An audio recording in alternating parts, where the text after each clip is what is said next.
Hey, this is Ross Payton with Roleplaying Public Radio. We're playing Delta Green. This is a scenario I've thought of recently, and I'm calling it right now The Dreamer Below, but that's a working title, so we'll see how that goes. I really hope you don't delete this when you listen to the file. And you just hear 10 seconds of silence. Yes. That's so I could auto-remove the background noise of my refrigerator. I know what it's for. Will you? Months from now? Yes. When this is compiled? Yes. Okay. I will. I've done it before in other podcasts. All right. We're going to hold you to that, Ross. Okay. I'm not. I have no accountability. I believe in you. I added a cover of the Internationale in the new episode of the Mix 6. Good job. Yeah. It's a lo-fi one. Beats to revolutionize organized by. Oh yeah, I've heard Red Wave. Yeah. Labor Wave. Yeah. Labor Wave. Yeah. Yeah. So we have two players with us tonight. Caleb, who is going to be playing.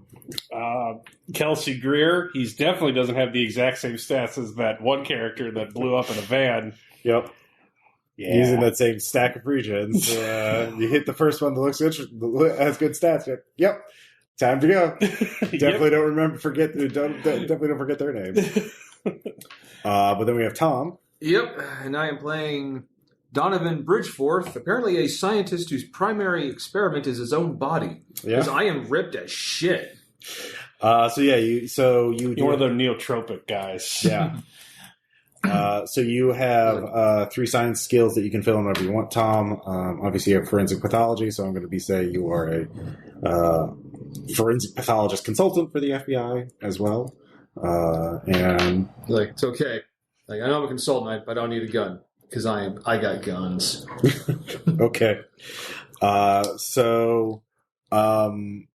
Before we get to either of your characters want to be veterans or damaged from previous. Nope, I'm going to play one fully intact to start. Okay. I'll be okay. Okay.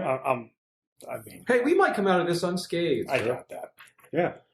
So, you are all part of the Special Access Program, which has been, occasionally you have heard the term Delta Green before, but apparently it is a interagency task force among numerous law enforcement and military agencies designed to protect America from certain threat profiles that are best not mentioned in the media.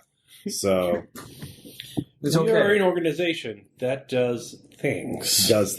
Involving stuff. You've been contacted for your first official field mission for Delta Green. It'll be just the two of you because they are shorthanded, apparently finding agents with the right backgrounds, skills, and clearances is time-consuming. And so you're also located, both of you are located in Chicago. And this is mission apparently south of Chicago by the interstate outside of the city. There has been a body that has been found. And so you come into the secure briefing room in the FBI field office in Chicago, and your supervisor, a man by the name of Harris, is wanting to brief you. So he first gives you the security, do not reveal anything outside of people with special access program clearance. You are to act ostensibly within the office of the FBI, but if you have to go above and beyond, you are authorized. This is not prosecution. This is not about improving your stats for the FBI. This is about eliminating a threat. Totally off the books. Whatever. Teachers unions got it. Whatever it takes. Were you hurt by a teacher? Hey, you should look at the Chicago Teacher Union strike. It's horrendous. They're real bad. So Chicago turns out pretty politically corrupt. Yeah. Who knew? Except everyone? My character was formerly on the Blagojevich task force. Actually, still is. We're still working through the crimes. Through the backlog. Yeah. Bunch of cold cases there. And speaking of cold cases, this was not quite a body was discovered, clearly mutilated, clearly a murder, took place south of Chicago, but due to our own, it took 5 months for this body to be identified as a potential threat, or at least whoever the perpetrator. So he turns on the projector, and you both see an image of a man's corpse. He's been heavily mutilated, so both of you give me sanity checks as you realize his head has been cracked open, and you can clearly see the inside of his skull. The brain has been scooped out, for lack of a better term. Yeah. I make it. Okay. There are also numerous other injuries. Parts of his flesh are missing. He looks like somebody carved him up. That's what you can see with free. So both of you made it. So, yeah. Mm-hmm. So you're both fine. I've seen some nasty bodies. Yes. However, this is the crime scene photos, and it shows on his chest there is a message carved on it with a knife that says, "To the dreamer below, I offer this." Well, I'm no occultist, but In English? There's also a symbol on it. It appears snake or worm-like. It is a long, sort of, not quite an S. Not an Ouroboros or anything. Not an Ouroboros, but it is a long, curved symbol of some kind.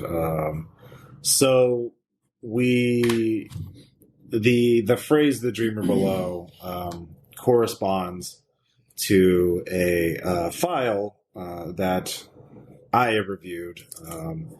And after some analysis, I have identified an expert in a previous case. The case files are not available to you, but you can. I have contacted the expert in question, a Dr. Emma Hampton. She lives in outside of Pierre, North Dakota. I've contacted her over the phone, and she has agreed to allow herself to be interviewed to give more background information to you on this dreamer below, on the condition that whoever interviews her first examines the body. That's where you come in. The body is still in cold storage. It is, been sitting on the slab for several months now, but because of the unusual case, the Illinois State Police believe that the body was at least partially cannibalized. All right. No, I'll take a look-see for sure. The victim is a John Doe. There was no ID found. Where was he found? He shows you a map. It's south of Chicago. South of Chicago, near a highway interchange. So dumped. He says actually the Chicago PD believe that there was a homeless camp living under one of the highways, one of the interchanges. What do you call that? And so it might have been they did not find anyone willing to be interviewed or found anybody who saw anything, but the officer on the scene in the initial report believed it was one of the local homeless, or one of the homeless. Apparently many homeless stay there for a bit before moving on. So did they do forensics on site? Yes. So did they determine that the crime was done there? There was a lot of blood. There's also been rain. So they could not rule it out conclusively. And I'm guessing as a homeless, there was no ID or anything. No ID found. Why is it coming to our attention now? The symbol and the phrase "the dreamer below." Again, the case file I have. I believe after you interview her, I'll give you access to the case file that this keyword was flagged on. We are working on a system to identify more potential cases of interest by looking through local and federal databases. This is sort of a test of that system. Fair enough. Examine the body if you want to go to the scene and see if you can find anything. But interview the expert and then try to find out who killed this man. Can I have the crime scene photos at least? Yes. Yeah, you have access to. Yeah, I do have access to the. You'll have access to the Illinois State Police case files, not the special access files that reference the dreamer below. I'll go to the site, walk it, and you can go look at the body. Mm-hmm. Sounds good. All right. So, like I said, it takes you, an hour or so to get there. For you, because of Chicago traffic, I am familiar with it. It will also take you about an hour or so to get there. So, you get to the morgue, and there you have to sign in. You have to ask them where. It takes you some time to get through there, but you get access to the body. Yeah, stuff under the nose and all that. All right, give me a forensics pathology check. 22. Okay. Oh, shit. Critical success. That's a good start. So, Zoom and enhance.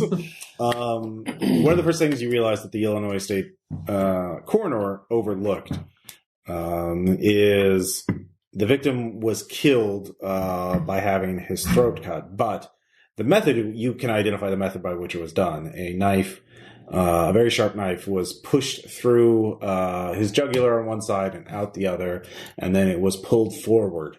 And with a 22, recognize this as something that is taught to soldiers in the U.S. military as a way of eliminating sentries silently. This indicates that the killer had military training. Well, there's a lot of homeless vets, so that makes some sense. It is in the knife was not serrated. If you would hazard a guess, it might have been an older style knife, like the Fairburn Sykes knife. Again, 22. Really fucking good. So that is the first thing you identify. So you drive there. By the time you get there, it is, again, this is 5 months later. This happened, I would say, in October. So we're looking at February. So it's awesome. Yeah, it's great. It is a sunny day, I'll say. Nothing? Yep. All right. A knife like it. And so think of what other questions you want to ask about the and I'll get back to you. So okay. So it is actually a sunny day, although it is quite cold. But there is a underpass with off in the distance, probably within sight of this where this place was. It takes you a bit of time to find it just by looking at the photos and trying to figure out landmarks to places. So you're approximately where the victim was killed. It is actually out of sight of the road. It's sort of off in a ditch a little bit. So, and there's some underbrush in between the highways. No, it's off. It's actually right on the edge. So, but there is some underbrush that is bare now that might have been the photos show it like there were still some leaves on. So the killer would have had cover. So could they have driven a car up here? Pickup truck or something like that. Yes, not would have made it here. Yeah, okay. not something with some off-road capability would have. But was there snow on the ground in October? No. Was it rainy or muddy? It was rainy. So there were no tire tracks. No. Which would have been left, especially since it's not on the highway. Yeah. So they would have had to carry him here, right? Mm-hmm. If you weren't driving a truck or a car, how far would you have to carry him? From the homeless camp? From the homeless camp, from nearest place on the roadway. I mean, homeless camp is about 1,000 yards. So, and how big's the guy? He was actually kind of underweight. So, but still about looking at his thing, he weighs about 160. So 160 pounds dead weight for 1,000 feet. Yeah, 3,000 feet. Doable, but difficult. Without dragging him, because there weren't drag marks. None that they found. Okay. Forensics? Anything I can see by comparing the photos to where I'm at? Or search, or forensics, or search. I will do search. Search okay. would be better. I fail. Okay. Awesome. Well, it wasn't a critical failure, was it? No. You actually dig down a little bit, and you can see that there are bits of like trash, like cans and cups and cigarette butts and that kind of thing.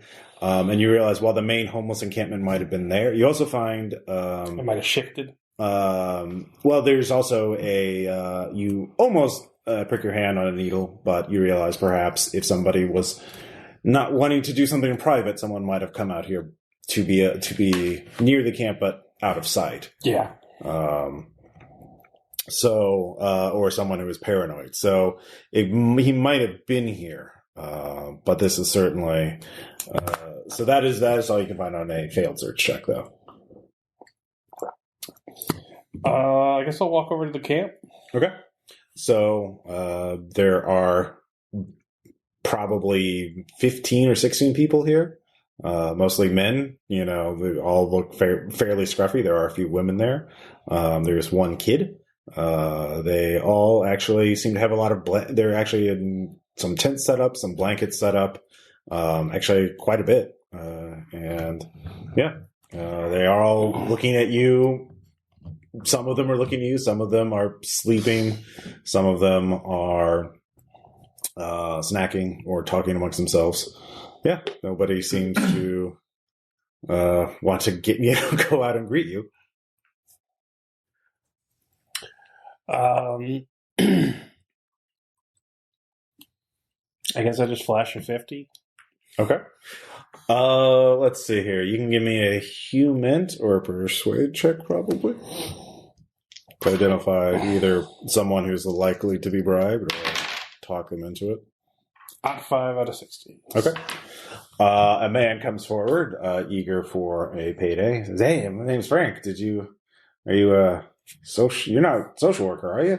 Nah, Frank, I'm FBI, which means I don't give a shit about anything that's going on here. Oh. Which means that you can do and say whatever you want as long as it's the truth. Okay. Sure. You understand that, Frank? Mm-hmm. I don't want the paperwork. I don't care what you use the $50 for. Yeah. You do whatever you want. Okay, sure. But I just need the truth. Okay. Were you here about 5 months ago? You know who else was? I was. Around October? October? Oh, the murder. A lot of rain back then? Yeah. No, I wasn't here, but people told me about it. Which people? Hey, is Jane around here? No, she went up to the church. Oh, yeah. The church has been helping some people. Let's see here.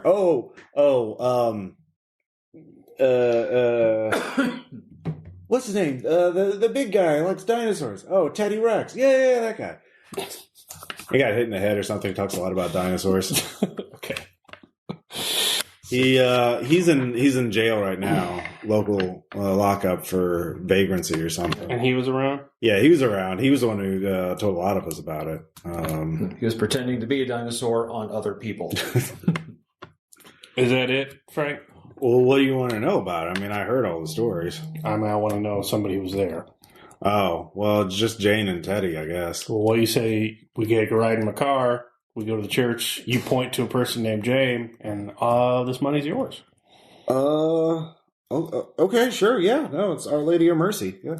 Yeah, all right, I'm going to give Frank a ride. Okay. Meanwhile, so, what you want to know? First, were there any, teeth marks on this? Yes. I'm going to, make a cast of them. Okay, you can definitely do that. They are human, obviously. Mm-hmm. So they had legitimate reason for the cannibalism fears. They weren't just yeah, they're clearly bite marks. Seems like a Satanist thing to me. It also seems like there are some there are bite marks. There's also cut marks where someone was cutting flesh away from it. Same kind of knife. Same kind of knife. It looks unorganized. Like it's someone. This is not somebody who has expertly dressed this corpse or anything, or is cutting the sweet meats. Maybe was in a hurry. Maybe they didn't know what they wanted exactly. You can tell there was a lot of activity. The brain or the skull was hammered, perhaps with the hilt of the knife, made a hole in the skull and dug out the brains. So not in one piece. Yeah, the brains are entirely gone. Down to the stem? Mm-hmm. All right. But other flesh is some of it's he's more there than not. But there's a good percentage of him not there. Yeah. But what about the other organs? They looks like the killer is more interested in meat and muscle and fat rather than organs. Tissue rather than organs. There are certainly stab wounds and injuries indicating organs, but they didn't go after the heart or the eyes. No. Okay, so didn't care about those. Yeah. Right. It's over for me. Yeah. So you guys mind? It's a long drive. Gonna tuck in. Yeah. Okay, so I guess I already searched this scoured thing for foreign DNA, and it was raining that night. The night that the man was killed. The next day, it wasn't raining, but and this was months ago, right? There's also a homeless person. They didn't do a lot of work on it. So this was like months ago. Yeah, 5 months. So ago. any coherent DNA would be lost, most likely. All right, I'll look for it again just in case. Okay. You spend some more time looking for it. Yeah, you can give me another roll. Sure. Nope. Okay. Well, there you go. So, like I was too thorough. There's nothing here. It'd be pointless to look. Yeah. So, meanwhile, you get to Our Lady of Mercy. On the way, I give Frank a cigarette. Tell me your hearsay, Frank. What did everybody say about the murder? Well, there's a lot of different theories. A lot of people think it's a Satanist or something. Who was it? Well, that was Albert. Apparently that's what Teddy says. Jane said his name was Randall. Maybe one was his first name, one was his last name. I don't know. It's Albert or Randall. And to be honest, I think it was the night people.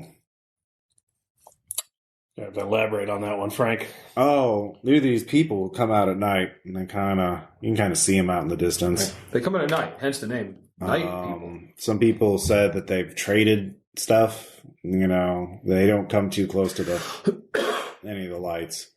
They don't sleep out here during the day. I've seen them. They're just kind of silhouettes. They've never attacked anybody directly, but there's a couple people out there fucking out in cloaks or something. I don't know. So you can't see their faces. All right, Frank. So I'll pull up to the church. Yeah. Point her out to me. He does. Points out an old woman. Looks like she's seen a lot of very weathered face, smoking a cigarette outside, drinking coffee from a styrofoam cup. All right. I will give Frank the $50. Mm-hmm. You might want to make yourself scarce, Frank. Just got seen with a $50 bill. Hey, man, I was looking for a way to get out of here anyway. Well, there you go. Yeah. All right. I will go up to Jane. Mm-hmm. Introduce myself. Mm-hmm. Hello, I'm Agent Greer. Okay. Hello, officer. Looking into the murder that happened a few months back at the camp you were. Oh, yeah. Yeah, poor Randall. Oh. Yeah, I heard an Albert. Do you know where that confusion may have come from? Oh, maybe it wasn't Albert. There was somebody named Albert there at the time. I got on something back then. I gotta tell you, I'm cleaning up now. I'm doing the steps and everything.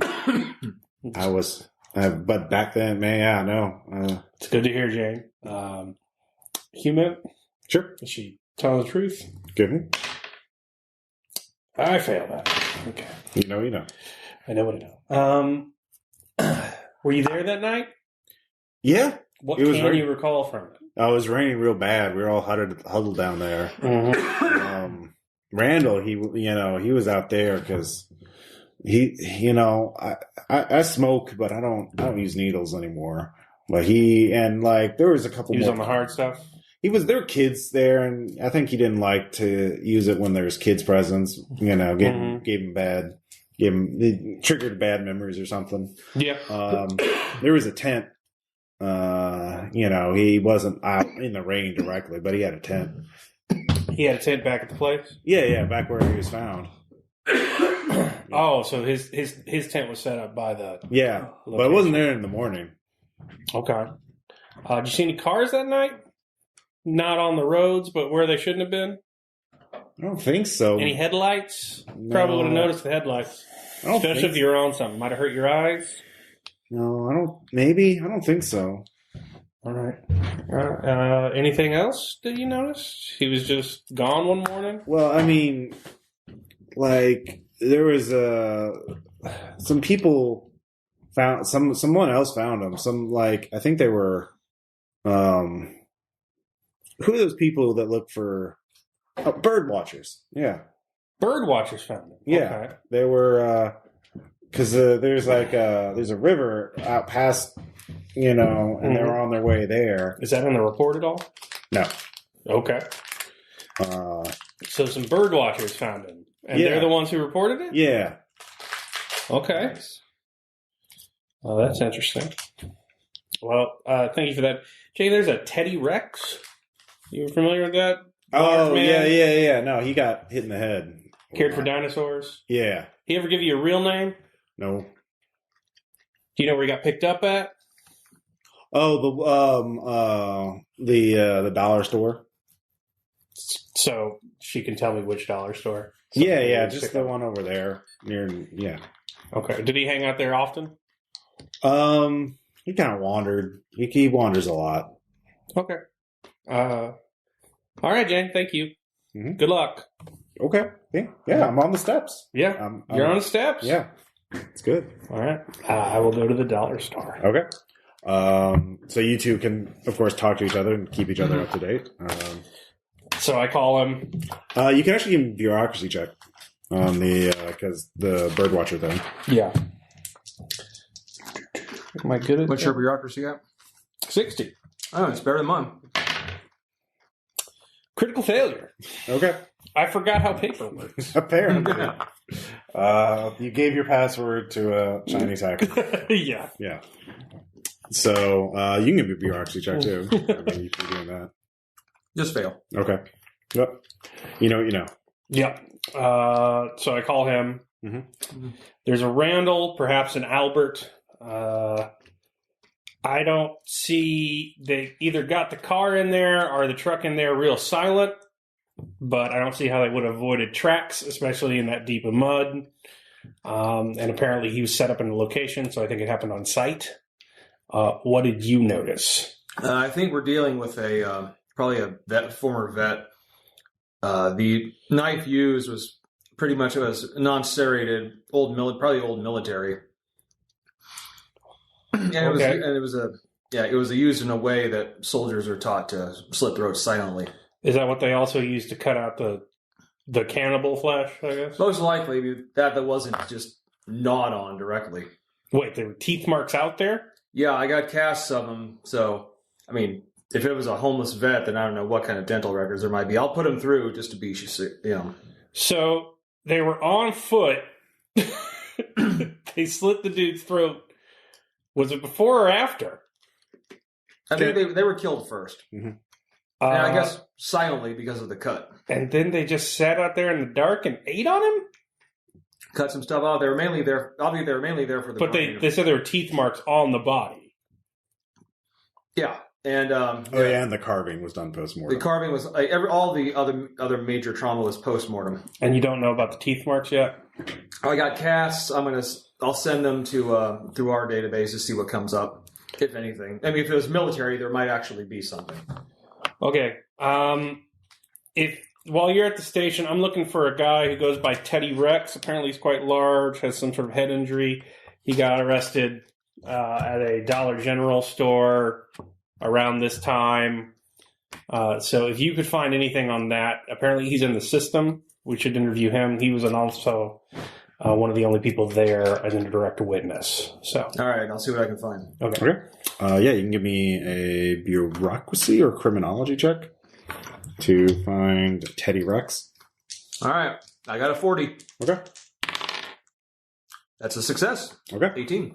You give the description, and that actually triggers it. It is, let's see. There's one name I didn't get. I will say... Yeah, you get his name. His first name is Theodore. So, yeah. His last name is not Kaczynski. Rex, though. Yeah, no. We'll say it's Price, Theodore Price. All right. So, he's being held for shoplifting and resisting arrest. All right. So, that takes you some time to figure out, but what are you going to be doing? I will ask at the Dollar General what happened. Okay. And when it happened, more specifically. Yeah. It was 3 days ago. It was not too long ago. Oh, okay. He is People feel sorry for him because, again, of the head injury thing. Mm-hmm. He doesn't. He's very nice and often tries to. He can make balloon animals and things, so he tries to get balloons and hands them out to kids. Kind of creeps the parents out a little bit. Yeah, people love that. Yeah. Come here, little kid. He's kind of a known local character, it seems, but he tried to take some things that he didn't pay for and walk out the store with it. And What did he take? He took some food and some flashlight. Okay. So the cops came in and tried to talk him down, and he got angry, and he may have been bounced off the hood of a car once or twice, and wound up in jail. Do you have any human? 10. You can You can move one of your science skills around if you want to do that. It's okay. Yeah. Maybe we should both go since what's your human? 60. Why don't we both be there for that? Okay. We can talk to him. I also want to talk to the officer that apparently took the call. Okay. Because that'll be on the record. But Yep, it's not it about is. bird watchers. Do you want the officer who took the call, the initial call? Okay. Yeah, that is. Who do you want to talk to first? That is. Let's go to Teddy Officer first. Fritz. So what? Let's go to Teddy first. Okay. So Theodore is in jail. You flash your badges. The cops are fine to let you talk to him. They take him to an interview room. He is. Hello. Check my miniguns Yeah. that I carry all over my person, along with my body armor, Okay. my night helmet, Mm-hmm. Would you like to borrow some? greaves. Would you like to borrow some of my thermite bullets? You're not a Delta Green veteran yet. my Barrett 50 cal. All right. Anyway, yeah. Pastor Glancy. Yeah. So yeah, I guess we go to whatever will count for it. So a crowded cafeteria full of people, I guess. No, they have one. I mean, it's actually like, they have it's the police carceral state has been pretty generous. But to it's them. also a Chicago jail for a homeless guy. No, this is outside Chicago. This is right okay. outside. Oh, good. Okay, so Yeah. it's fine here. Yeah. Yeah, we'll pull him in there and talk to him. Yeah. Hello. Hi, is it Teddy? Yes. Teddy Rex. Hi, Teddy. I had a question for you about 5 months ago. There was a. You remember that? You remember that far? That was back? Christmas. It was good. A little bit further. Halloween, spooky scaries around there. Oh. Okay. Candy and stuff. Yeah, that's good. No, it's not. Candy's not No. Okay. No, there's no candy. good? There was an accident at the camp you were staying at with a Randall. Nope. The devil came. The devil came. The devil came, and he left demons behind. Doug, could you Okay. describe this devil? The night people. Everyone sees them. They're the demons. The devil left them behind. They started showing up after the devil came, and he took Al. Al's gone. Was Al the guy that was? Al's gone. Okay. Was Al in that spot that people went away from the camp when they want to do things in private? He was out there when it happened? Okay. The devil, did he drive a car or what did he look like? I didn't see it.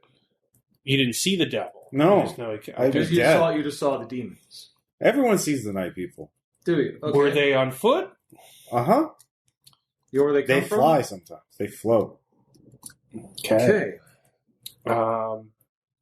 Why did they go after Al?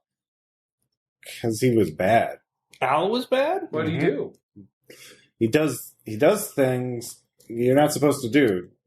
You're supposed to say no. So he did drugs. That's why They they... were bad. Yeah, they did him because he did drugs. Mhm. Okay. I think that's the new DARE program: is don't do drugs, you'll be slaughtered By the night people. by the night. That's a good campaign. Yeah. Do you remember anything else about that night? Was anyone else there that saw it? I talked to a Jane. You remember Jane? I had a dream that night. Oh, really? Something's out. It woke up. It's real bad. My psychology is 10. Do you have a dreamer below? He just Did sort the of gets dream up. get sent by someone? No, don't want to talk about it. Don't want to talk. No. Please, no.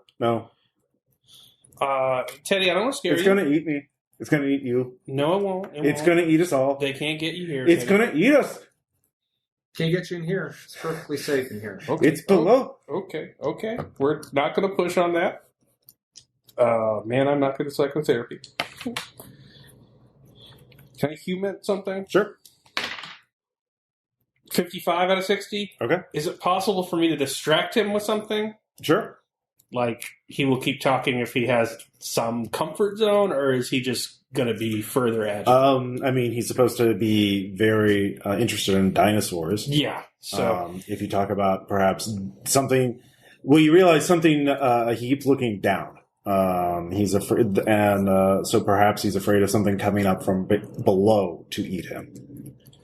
But dinosaurs' bones are in the earth too. Yeah. Teddy, you like dinosaurs, right? What's your favorite dinosaur? Well, I like Tyrannosaurus Rex. That's a good one. That's a winner. That's a winner of a dinosaur. Stegosaurus is really good. Stegosaurus got armor plates, right? Mm-hmm.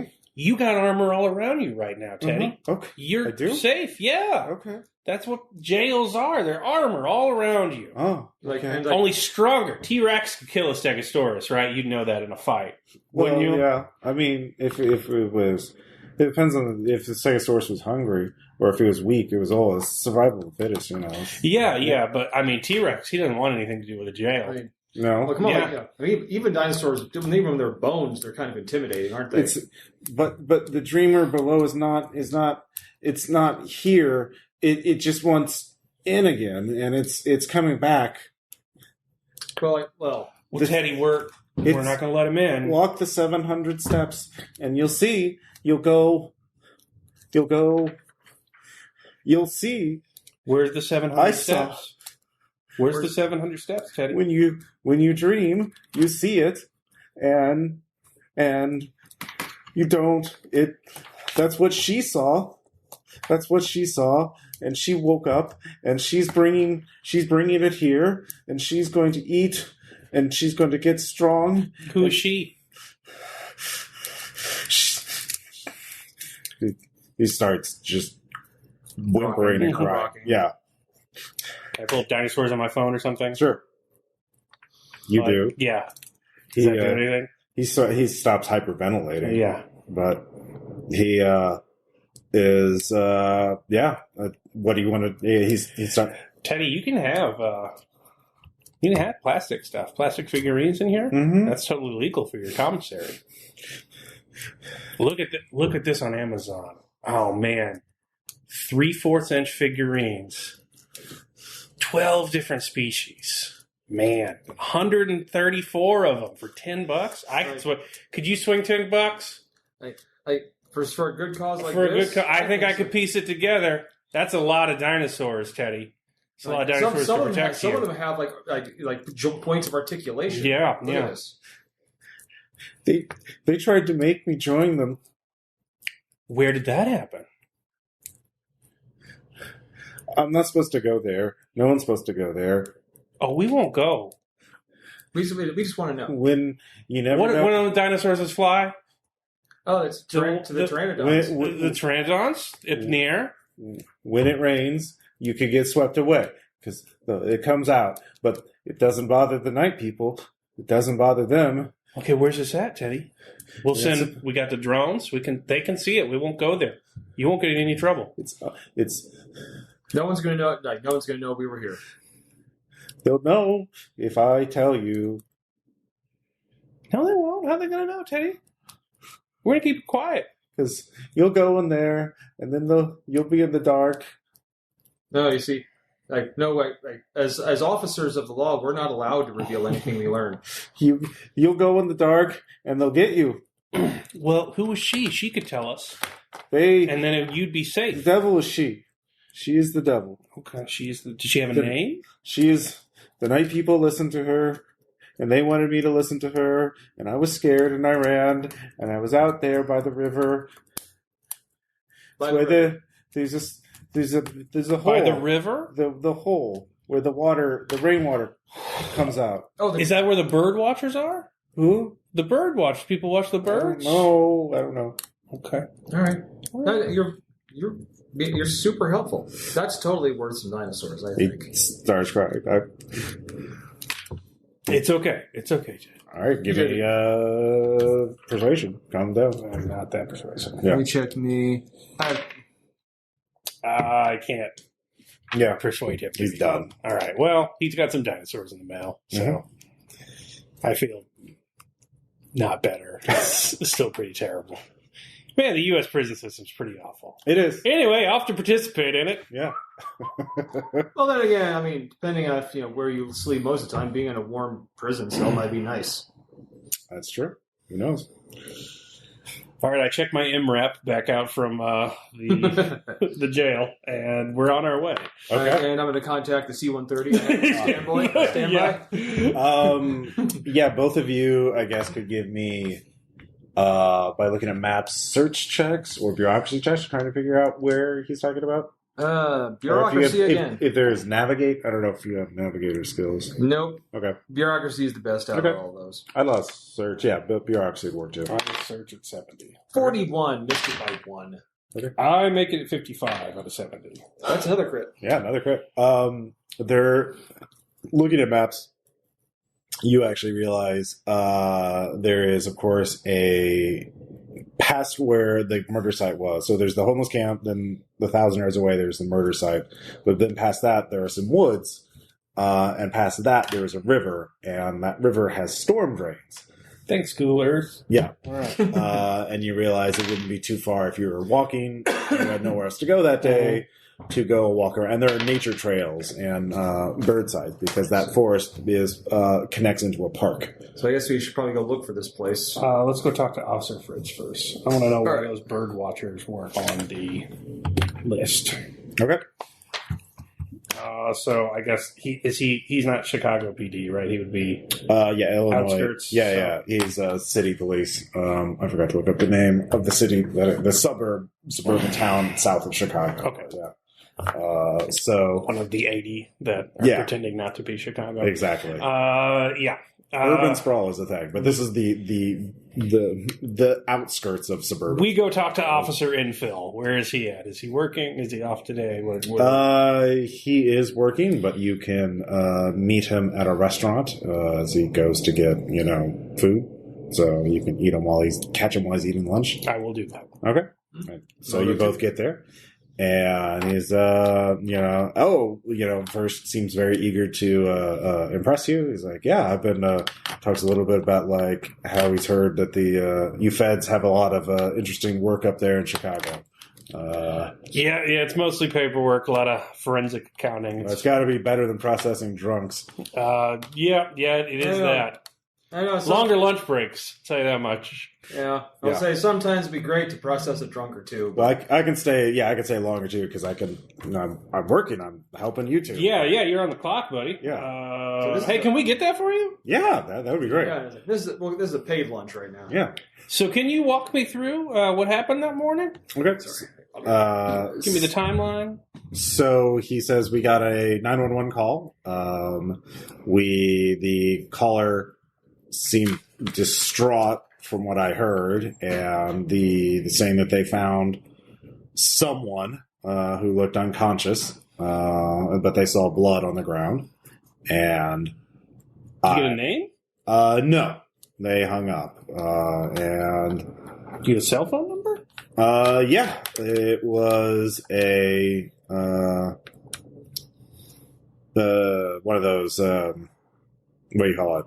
Phones that you get on advance. You don't have to, you have to reveal ID yet. Burner. Yeah, burner phone kind of. That's interesting. So we get there, and then he starts talking about the murder scene, and so far the rest of that seems to match up with your description of it. Yeah, they didn't stick around. Yeah. Okay. And he's. Roll him at it. Okay. 21 out of 60. Is he lying about that? You see, you could press him a little more. He probably has an idea that he doesn't want to volunteer. So somebody on a burner phone calls you to say this fucking, I'm just gonna shit show, right? Like, Yeah. you ever seen anything like that? No. I ain't seen anything like that. Yeah, we no. do training and shit at Langley. I didn't see anything like that in training. No, I get it. So somebody calls you on a burner phone from a location, and you don't chase that down. That's not a lead that you guys pursue. This anonymous tip from a person in a place where nobody has any phones. Okay. There's some people who are pretty well-to-do in this town, and some of them like to go out bird watching and shit, but when I got there, there was this guy, and he had a much younger woman with him, and they were dressed up for the outdoors, and they were both wearing wedding rings, but I don't think they were married to each other. And I tried to get their names there, but my sergeant was on the scene, and he said to just chalk it up to a 911, anonymous call, and leave it at that. So it wasn't a burner then? I don't know what they did. He told me what to write down, and that's what I wrote down. Are there body camming? Yeah, I have a body cam. I guess, Jesus, do you really need to talk to these people? Well, you saw their car, didn't you? Yeah. So maybe you show me some body cam footage. Maybe I go somewhere. Who's to say how I got that information? There's a bunch of homeless people down there. I don't know what kind of thing you have with HR there, but I put my application in for, the academy to try and get a move up. I don't want to be a fucking small town cop forever. Look, Fritz, I know what you're saying here. Yeah. But, work for the Bureau. We're going to hire class criminal, meaning they got a lot more clout. Mm-hmm. We go after politicians. We go to people with actually money. We're not rolling drunks. Mm-hmm. Sometimes you got to work a little outside the lines. You got to color outside the lines, if you know what I mean. Okay. Now, I could put something in for you, but, I mean, who's to say which of those homeless drug addicts identified their car or those people? They're gone. They're in the wind. I'm just chasing down leads. Who's to say where I got this information? All right. He produces the body cam footage. You get a license plate. All right. I'm going to run the shit out of that plate. It is registered to the Trusty Auto Dealership there in town. Belling that cat, huh? Yeah. Okay.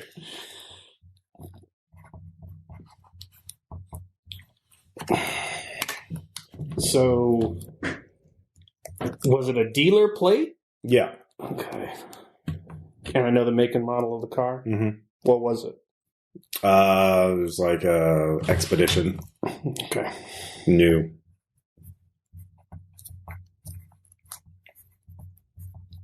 Did I get faces?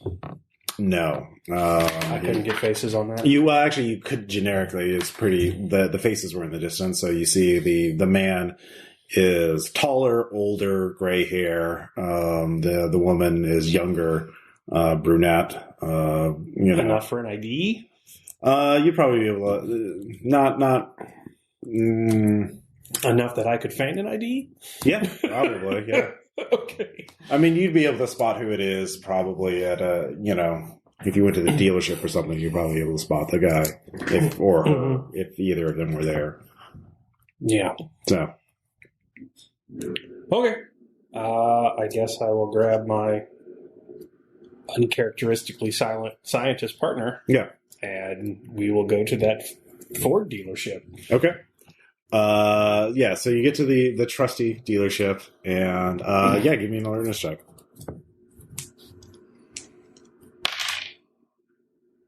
Oh, 8 out of 70. Yeah.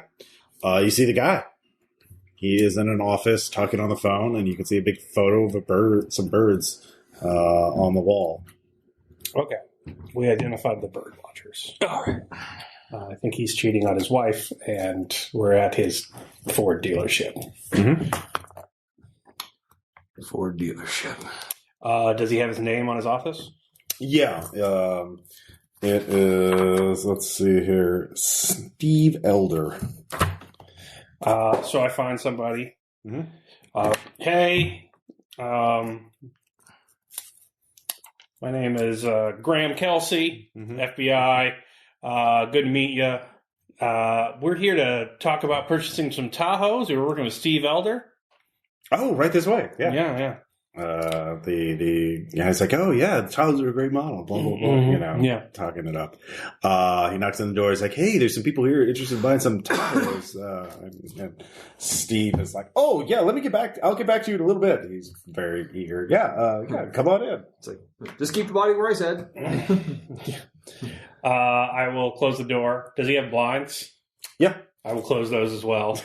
Okay. Hey, Steve. Yes. Well, yeah, I'm happy to work out some kind of deal. How many were you looking at? Oh, I ain't here going to buy shit, Steve. I'm sorry? Here's what I'm looking to buy. I'm looking to buy what the fuck happened on that date in October when you called the cops about finding that dead body. Goes pale. Yeah. I'm sorry? Well, Steve, I look at his hand. Does he have a wedding ring? Yeah. Does he have a picture of a wife up? Yeah. This is the same woman? Oh, no. All right. So, Steve, I know you're cheating on your wife. I couldn't give a shit. Hey, things happen. Yeah.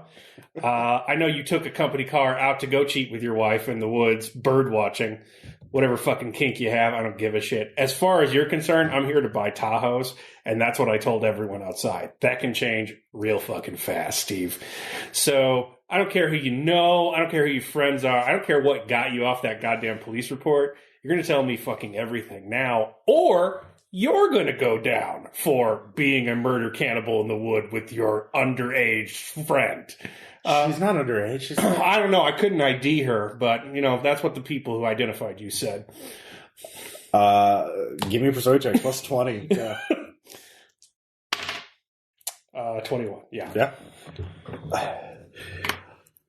I want him effusive. that fucking bitch, I told her just to ignore it. Someone else would find him. She's, God, such a goddamn do-gooder. Fuck. Oh, Steve, no. She didn't betray you. No, she's the one who wanted to call in. I just wanted to ignore it because we were... Look. No, I got it. You're a piece of shit. But you're a piece of shit who looks like he has money. People notice you. People talk. Especially people who don't have money. So you can keep your relationship. It's all fine. We just fucking found it, Okay, what'd you find? This guy, there was a couple of scraps of tarp. They're kind of fluttering around. And we could smell it before, like fucking roadkill or something. And she was, I don't know, she likes helping people. And she went over and she didn't scream, but she kind of was horrified. And she, fucking dude murdered, like you ripped up. You smelled it? Yeah, we smelled it. Was 20 yards away. What time was this? Oh, dawn. Like, wait, how long had that body been out there? Yeah, if he died that night, there wouldn't be any decay. Was his gut punctured? I mean, he was stabbed all over. But his gut was punctured. Like, he was pretty ripped up. Okay, but still, after a fresh rain, that's odd to smell. And also, rot shouldn't have set in that quickly. Yeah. Anyway, that's we communicate that with a sidelong glance. I am continuing to scare the shit out of Steve. Yeah. And I'm just like because if I say a word like I'm not scary at all, so you keep doing what you're doing. I mean, who knows what those fucking animals do under the underpass? I told them we should just clear them out. That fucking church keeps coddling them. And after the murder... Who did you tell you should clear them out? I know I golf with some of the city council. Oh, that's how you pulled that trick. Hey, no. It's that fucking church that enables them. They fucking... After the murder, what do? They don't, try and convince everybody to leave. They give them more blankets. Fucking last month, they doubled it and give them, they're just... More of them are showing up now. So... We're running dangerously low on blankets. It's just... We have to ration them. We should get jobs, those fucking degenerates. Yeah, I got it, Steve. Yeah. Degenerates. Mm-hmm. So how's the bird watching that day? We actually do bird watch. I mean, You were the lamest fucking dude I've ever fucking met. You see the ass on that girl? and then we bird watch. All right, fuck you. Yeah, you're bird watching, Steve. He's like, haha, like he's saying words. Oh, Steve. Yeah, you can't be lying. Who the fuck would put that on their shoulders? God damn. Have you checked even the fucking storm drains? Ooh, the storm drains. Why should I check those? Because they stink.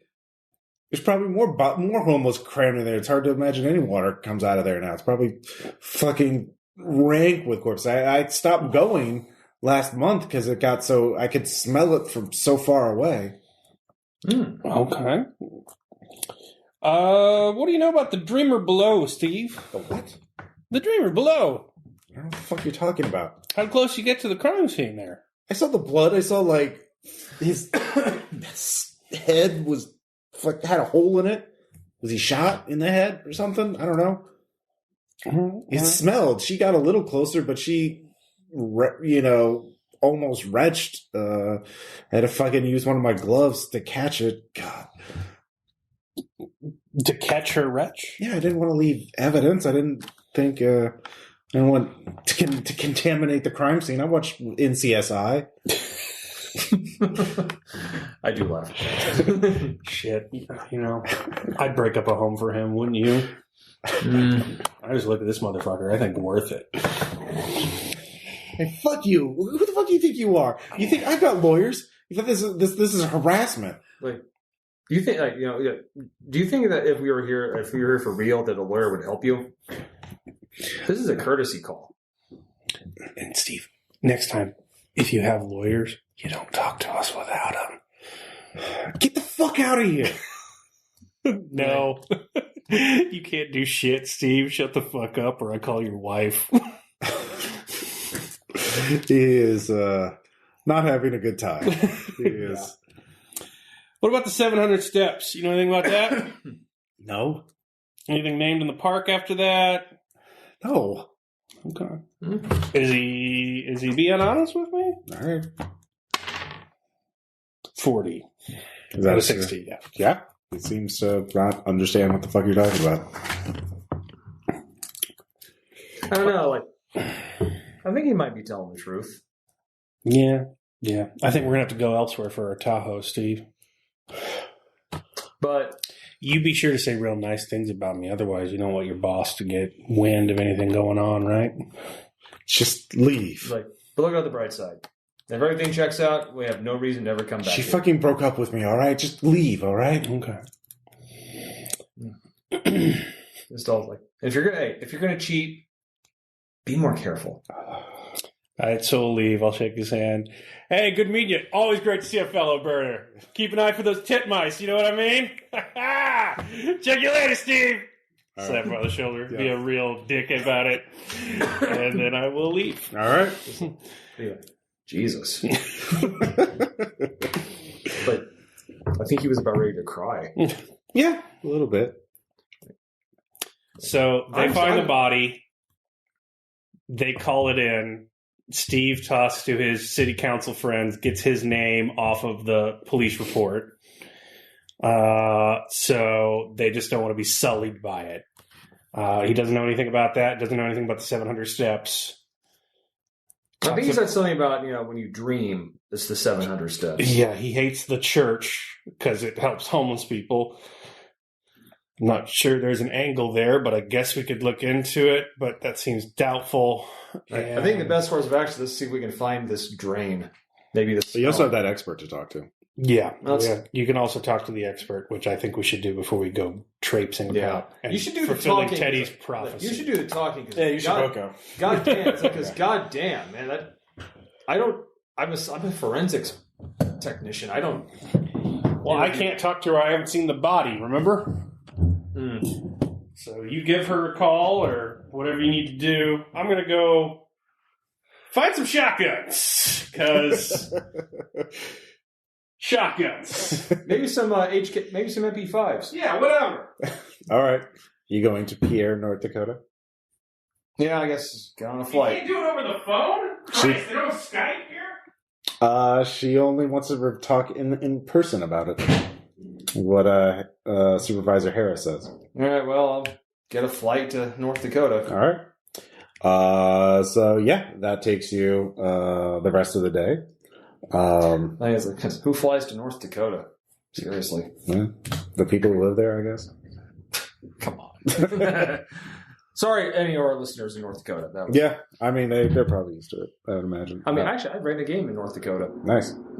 So, anyway.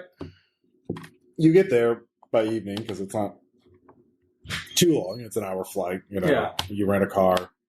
She lives just outside Pierre, where the airport is, and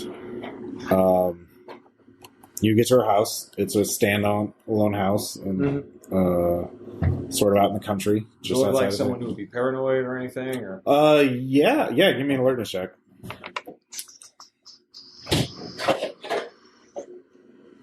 Alertness? Fuck. 20. Okay. 45. No. Okay.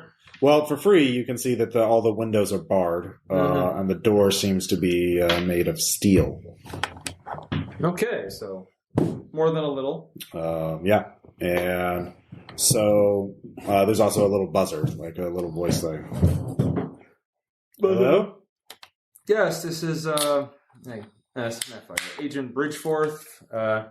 Is told to speak to you after looking at a certain piece of evidence. Are you armed? Actually, my firearms is 20. I don't think I normally carry. No. Yeah. He's like, no. Again, you can move some points around if you want to, since these are pre-gens. But, yeah. Very well. I forget all of human history and remember all of God. Ironically, that's a big part of history. The gun is part of me so now. Guns, germs, and steel without the germs or the steel. Guns. So you open the door and you find yourself in another room in a room that is empty, except there's another steel door in front of you. There's another intercom too. She's got like an entry cage in this thing? Yeah. Wow. She says, close the door all the way. Close. All right. Now, lift open your jacket and show me your waistband. Pull up your pants. Circle around. Do the circle around. All right. I'm going to unlock the door. After 5 seconds, you can open the door and come in. All right. So she, you hear the door unlock. You wait 5 seconds, I assume. You open it up. That was 4.9 seconds. You're dead. You see an old woman. She is thin, long gray hair, fairly intense look. She is holding a shotgun at the ready. And ma'am, I can assure you that won't be necessary. Just sit over there. She points at a chair. She doesn't point the shotgun at you. Yeah, I'll do so. There's a shape charge underneath the chair if you get up. I've had problems in the past. I see. Just a word of warning. I'll tell you this for free. Always look at somebody's shadow. I'll look at hers. You can't see her. She's already sitting down. Okay. So, tell me what you know. Do an info dump. Okay. Right? It's like, I looked at the body. Looks to be done with an old military knife. The lack of drag marks indicates the body was carried. Was carried, not dragged, to the site.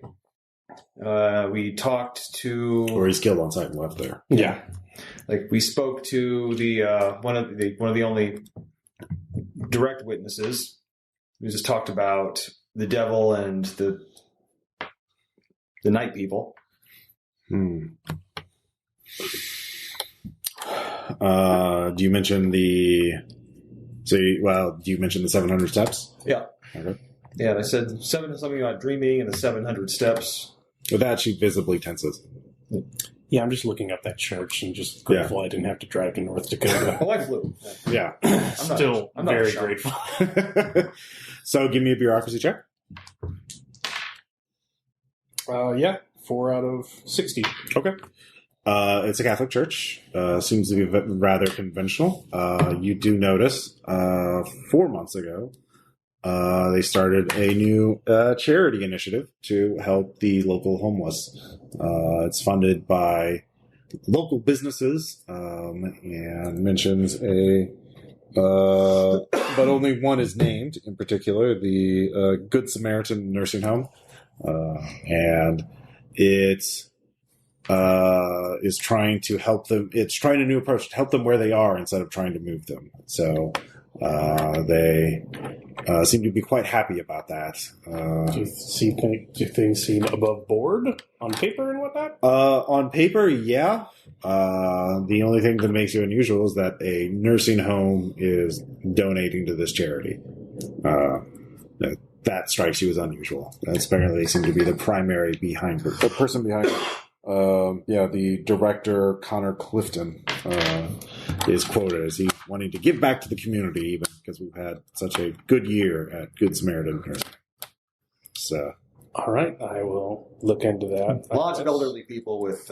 Keep talking to Crazy later. I guess I will go make use of my billable hours. So, she says, back... I don't know what you know about, I guess they're calling it the program now. Okay. She's like... There are operations dating back decades, including exploration of inner space. I'm just a forensics tech. Okay.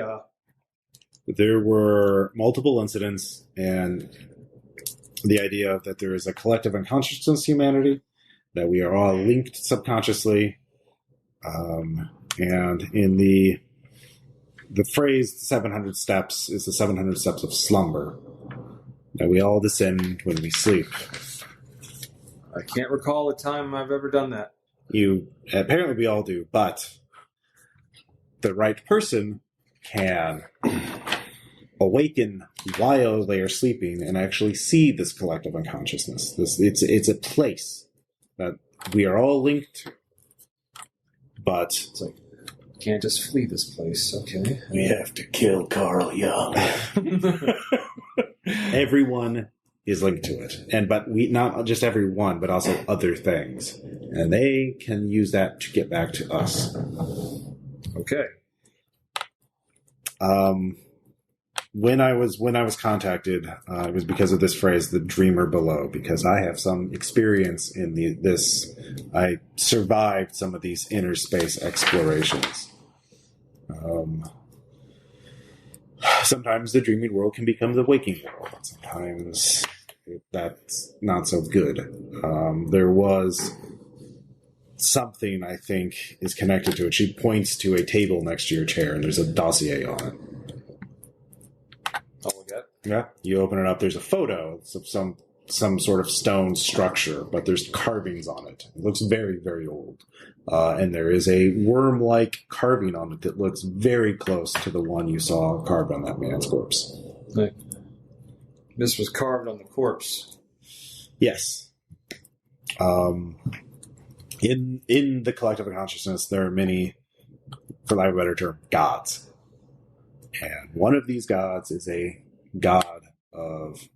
charnel god, a god of death and decay and rot. I know what that is. Yeah. And okay. So that temple was in the upper Himalayas before it was destroyed by the Chinese government in the 1960s. We briefly had access to it. Supposedly it was a gateway to another realm, I think. A place where a person could physically go to the collective unconsciousness. But I think there are whatever conditions led to people, however many thousands of years ago, finding a way to this place, this whatever this is. There were certain conditions that had to be met. And those conditions could be met again spontaneously by someone else, perhaps. Do you have any idea what those would be? Those conditions? Something to do with hunger, survival. I don't know. Homeless people? There could be... There's so many homeless people out on Vision Quest. Oh. That's not good. Well, you mentioned the killer might have military training. There was... we had case files. I'll have to find them. And I can email them. I can send them to your supervisor electronically. But in the Korean War... some USGIs got lost in no man's land, and they claim they found a fantastic place. And the description of this place matches certain ancient texts that they would have no way of knowing about of this collective unconsciousness. So if one of those... and once you've been there, once you've been touched by it, it doesn't go away. So perhaps it's one of these Korean War veterans. Well, that'd make them quite old. Yeah. So, In fact, probably at the very least, I would say in their 80s. that is true. But I wanted to tell you this because I also wanted to make sure that you were, a person. Sure, of course. That they weren't out to... Well, they clearly aren't. So you can go out the way you came. Both doors are unlocked, and I will. When I find the case file, I'll send it to you. All right then. Yes, I'll look forward to hearing from you. Mm-hmm. I'm kind of leaving. All right. I'm going to the nurse. Oh, she does say one thing though. If you get stuck or desperate, there are ways to explore inner space yourself. Sure. Shortcuts. Okay. Chemical shortcuts. Right. Okay. Right. Alrighty, Rube. All right. I will file that in my report. Okay. All right. I was like, what the fuck? I'm getting it's time to fly back. Let's go. Okay. So, meanwhile, I go to the Good Samaritan nursing home. all right. To try and talk to Director Connor. Okay. There is a nurse at the front desk. Is like, hello, may I help you? Hi, my name is Graham Kelsey. I am with the FBI. I would like to talk to Director Connor Clifton. Oh, may I ask what this is about? We're quite interested in his new charitable program, and we're looking to rehabilitate our image in the local area.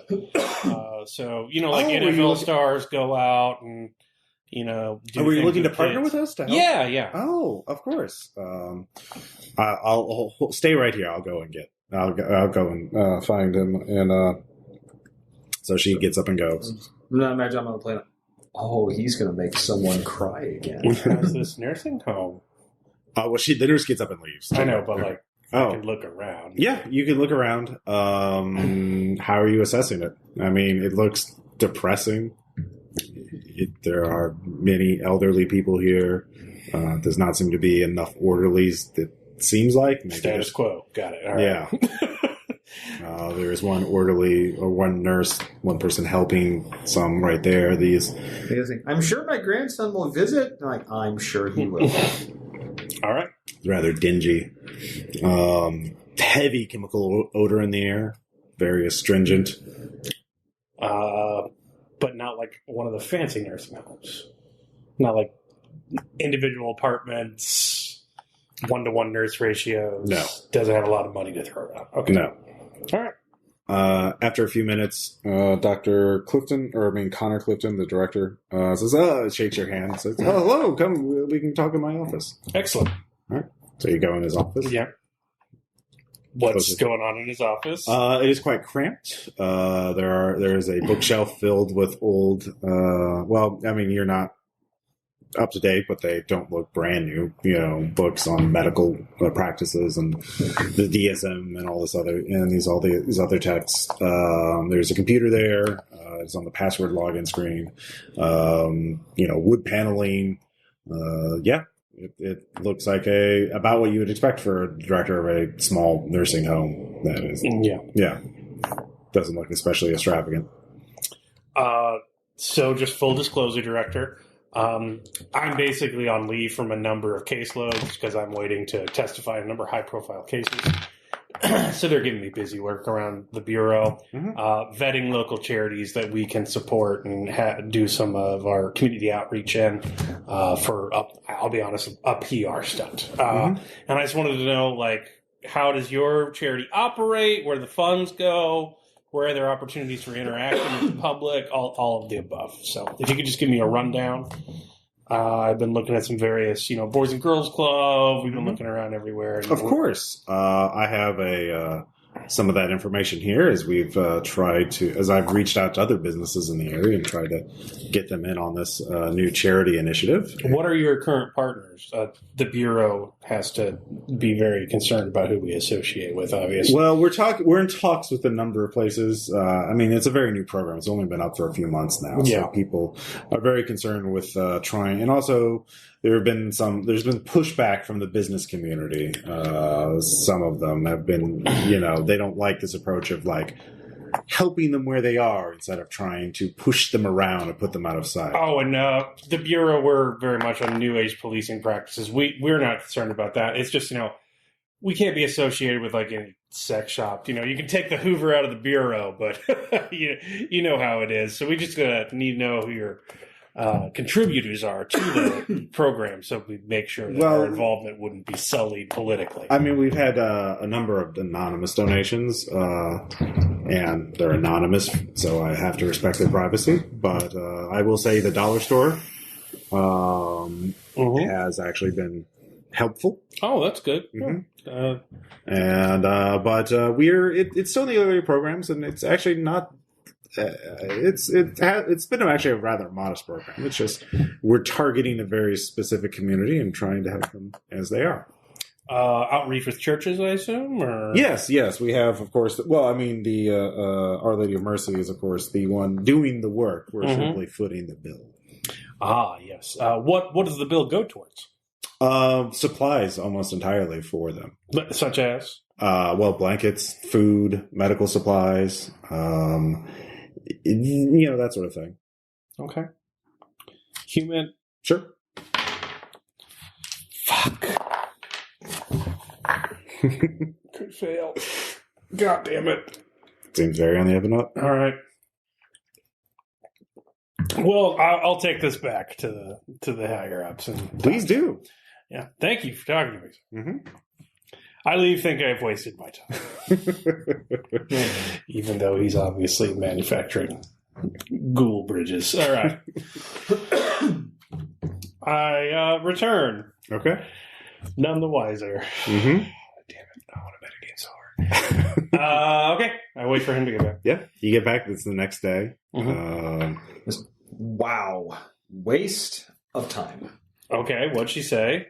She said there are spaces in between worlds. There's other worlds. The collective unconsciousness of humanity is an actual place that you can physically go to, or that apparently we all go to when we dream. Okay. The 700 steps is the 700 steps of slumber. All right. Okay. Seriously, are you? He says we go down these steps every time we go to sleep. Okay, why do homeless guys get eaten down there then? I don't know, man. She was get this. She's actually suggesting that our killer may have been someone from the Korean War. Okay. Yeah. So an 80-year-old slit the larynx of a man. The knife's appropriate, but can you imagine like I'm gonna kill this guy now? It's ridiculous. Okay. Her house was she had a security cage in the front door. And all of her windows were barred with steel. Okay. So it was like this. A little paranoid about it. Yeah, this is like any place to do like doomsday preppers would be see this person. Well, I checked out a charity because I don't think the homeless people would have done it. And I don't think Steve and his side thing did it. So I think if they're finding victims, it's probably through the charity or the church. So we could go to the church, but I checked out the charity. It seemed above board. Yeah, or we could just go to this spot. Yeah, we could just go traipsing through a fucking storm drain. Really don't want I've to seen do that that. movie. I mean, I've seen this movie. I fuck movies. I don't want to walk through a fucking storm drain in February. Like, Fair enough. I think eventually we're going to have to do that. yeah. Well, what do you want to do? I mean, if we want to put off going into the storm drain a while longer, we could check the church out. Yeah, I want to do that. Coffee. All right. Let's get some coffee. Yeah. All right. I will go back to the church. So you go to Our Lady of Mercy. Who's in charge? Let's see here. Father. Let's see, because it's a Catholic church, obviously.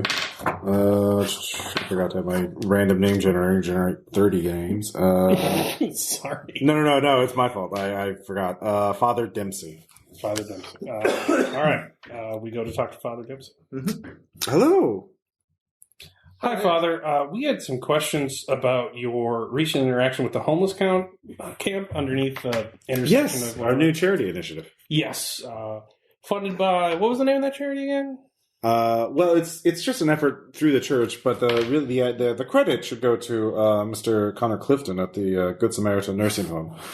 He's the one who came up with the idea, and really was very persuasive.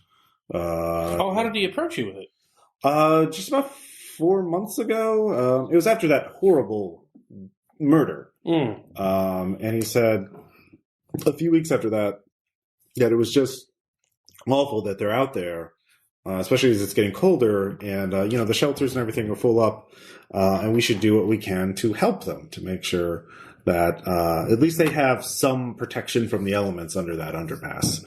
And I've done what I can to persuade the police from trying to break it up, because I think jail would still be worse than that. At least they have freedom. And Mr. Clifton was very provided additional funding for supplies. And volunteers have been going out, and some of the sisters and I have gone out to try and preach to them and bring them comfort when we can. And we've had some success. Some people are joining our 12-step programs. That's great. And, I met Jane earlier. Yes. She's a fighter. Yes. We've heard mentions of night people in the area. Is that a gang or? Oh, I don't. You don't have to. Yeah. I make that one. Okay. Well, you're not going to go there to try and break up the camp, are you? No. But yes, there was a tragic event, but it's not a recurring thing. I've seen them once. They, I believe, they misguided souls who are wanting to come back but are afraid. Have you had any contact with them? No, they don't want to talk to me. Other people have had. They've traded for them various things. The simple sort of barter that goes on in these communities. But they mostly come in and talk and trade very late at night. And they are gone by morning. They must be taking shelter somewhere nearby. But I think they are ultimately harmless, but there are many, lost souls who can't come to trust and live in the larger camp. And they look different, and so people judge them. All right. How old is Father Dempsey? It is 50s. Okay. Is he lying? Give me. I made my human roll. Oh, okay. 45 out of 60. He seems to be telling the truth. He does seem to be very protective of the camp. He's more just worried that we're going to try to shut it down. Yeah. You guys are fucking feds. Yeah, We are. That's fair. Yeah. It's a nice homeless charity camp you got here. It'd be a shame if something were to happen to him. No. Essentially. Not gonna do that. All right. Shit. Okay. We do have a lot of, I think it's important because, the business community, if you could tell them that it's not going to build up in size. In fact, the size has been remarkably consistent. Usually, in previous years, it's gone down, but it's stayed about the same the entire time. I think it's just a lot of people stay here for a short period of time and then go. Yeah. We've had a lot more, I guess, turnover now that we've started this initiative. So I think people are just using this as a stepping stone back into society. Isn't the business community helping you out? I think Mr. Clifton was handling that. Oh, so you haven't had. He's been the only one to donate funds. Were there anyone in that camp that would have contact with these night people? Someone we could just ask about them? I mean, not really. There's a lot of turnover, and I've only been there twice at night, and I only saw them the once, and people are sensitive about that kind of thing. There's a lot of gossip about the night people. Sure. Some people, have a bad trip and then blame it on them. They wake up thinking that the night people are going to get them. Yes, so they come midnight. Some miscreant left behind or must have taken a dead roadkill or something and stuffed it in the camp. I mean, a few times the place smells awful, and so they generally come about midnight, something like that. That's about when I saw them. We would like to speak to them, just so we can eliminate them as suspects. They're very. Oh yes, we don't want to hassle anyone that had nothing to do with this. Mm-hmm. I understand. Well, there was a man there, local Frank. He seems to be more. He was there recently. He was more of a fixer. Oh, yeah. We'll speak with him. Yeah, I'm sure he's perfectly fine. Yeah. All right, bureaucracy. On everything I can get from this Connor Clifton guy. Sure. 38 of the 60. Very unremarkable career. He graduated from a state school and a relevant degree, social work or administration. How old is he? He is 43. Okay. He is divorced. 7 years. He has had a few parking tickets or speeding tickets, but that's about it. Kick down his door. We go to the Dollar General and ask them about their participation in the charity. The clerk there kind of laughs. Is like, fucking. Some of the nurses from the nursing home come here and they spend money on stuff, drinks and snacks and whatnot, because you can walk there from here. And the fucking guy who runs that place, he came in there and got really pissy because he saw the manager here giving the homeless people come here too because they can walk here too. And Connor or the guy fucking unloaded on him a couple months ago about being mean to the homeless because the manager's like, oh, get the fuck out of my store, you fucking smell, you freak. And Clifton was like, so you're not donating anything to the homeless? Well, no, that's the thing. I don't know what he said to him, but after that the guy paid him, just took money out of the register and gave it to him. Really? Yeah. All right. Can I pull fucking dude was intense. Can I pull the fund? All of the IRS records for the Good Samaritan nursing home? That would take time, but yeah. Yeah. Do you have a counter? At 10%. Yep. Something. Bureaucracy would get you some, but yeah, I will roll bureaucracy for it. 21 out of 60. With that, you talk to the person at the church and you kind of got a sense of how much money they're spending on supplies, which is, a couple thousand at least. Mm-hmm. But you don't see how it would be very unusual for the nursing home to have that kind of. Also, Petty cash. Just that lying petty around. cash. Also, like, why would a nursing home director do that? Like, they don't need to donate to charity. Like, they would just put it into. This is a private nursing home, or like, you know. Where's the manager? The manager of the Dollar General, the one who got yelled at. You can wait around. He'll show up at 5. I do that. Okay. Yeah. So he's. We'll wait for him in his office. In the meantime, we can take a look at the wonderful things that the Dollar General has to offer. Yeah. All right. So Look at this, a knockoff brand of Lucky Charms. Dennis Shearer, the general store, dollar store manager, shows up. He's like, "Hello, could Mr. Shearer, come on in." Sally said you were waiting for me. Yeah, you had a bit of a conflict with Connor Clifton. Oh, it was just a misunderstanding. Yeah, what happened? Mr. Clifton is a very generous. He very cares much about people, and I was rude and mean to someone. Rude enough to empty the register for him? I felt he was very. It was a very passionate speech. Oh, he gave a speech? What did he say? What did he say? He said we should, I don't remember exactly. It was giving shit about people. It's okay. Did you make your kinesics? Yeah, well, human, yeah. Yeah, human, sorry, yeah. A lot of close face lately. Huh? Yeah, weird. He was very much lying. Yeah, so what really happened? I don't want to talk about it. I don't particularly care, Mr. Shearer. You emptied the register. It's my store. I can do what I want. That's literally not how money or fraud works. You can't just give money to a random customer that walks in. If it's my money, it's my store. You own the store and the franchise. Just get the fuck out of my store. Shut up. You sure you wanted to go that route? Yeah. He's very, this is scaring him. But he's still doing it.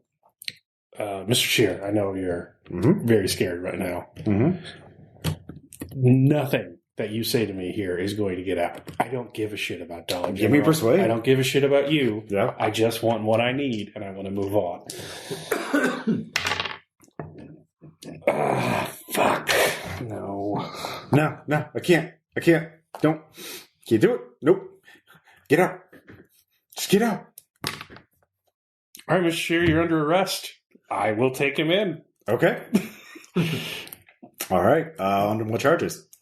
He robbed his own register. It's a state charge. You're a federal agent. Do you have law? I know that. Okay. Does he have that level of law? He does not. All right. Yeah, that's fair. You're fake. All right. I'm quite aware of that. All right. Yeah. Fair enough. It's like, oh man, they're really looking into that, into like fraud like that in this town now. Mm-hmm. All right. Sally's just like, what the fuck? Have a good shift, Sally. Okay. So what are you going to do? I'm taking him to our car. Okay. You take him to the car. All right. What are you going to do? You want to drive to the river? Yeah, let's go there. He is. Why are we going there? I assume that's what you're saying to each other. Yeah. We need someplace to talk. We have a fucking interrogation room or something? Like, Are you come gonna- on, You can call it that. This is informal. We don't have to go there. Come on. What's wrong? What's wrong? It's a beautiful place. All right, another persuade check. This time with a +10 bonus. 49. I make it this time. Okay. I'll just don't take me there. All right. All right. That's it. I pull over. Actually, I pull into a gas station. I'll get us some drinks.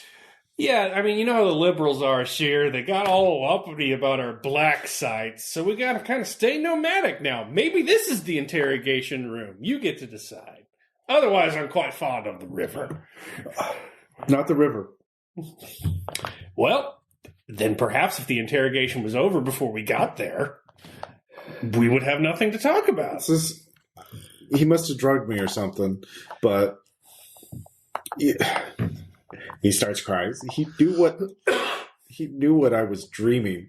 I had nightmares, and I can't forget them. And he knew what they were, and he told them to me, and he said I was just going to have to pay him now, or things were going to get bad. I can't run away from my fucking sleep. So he told you your dreams? It was a nightmare. Okay, what about? Come on, man, don't make me say it again. Is it about the river? Because it could be about the river. He starts crying. He's just weeping openly. I'm gonna get back in the car with like some sodas. Yeah. Like, hey, I got off the phone. I got off the phone with the actual black site. They're still cleaning it up. They said the river would be the best to do this. Hey, soda. There's a tunnel in the near the river, and I'm being dragged into it, and I hear it. And I'm dying, and it's going to eat me, and I'm going to be eaten, and worms, and then he's just breaks down. He's just crying. What do you think? I don't know. I need a drink too. Hey, I'm going to go to the store. Okay. I'll buy some booze. Okay. I will drive it down an alley. Mm-hmm. I will dump the booze all over him. Mm-hmm. I will cut his restraints, and we will pull away. Okay. Thank you for your cooperation, sir.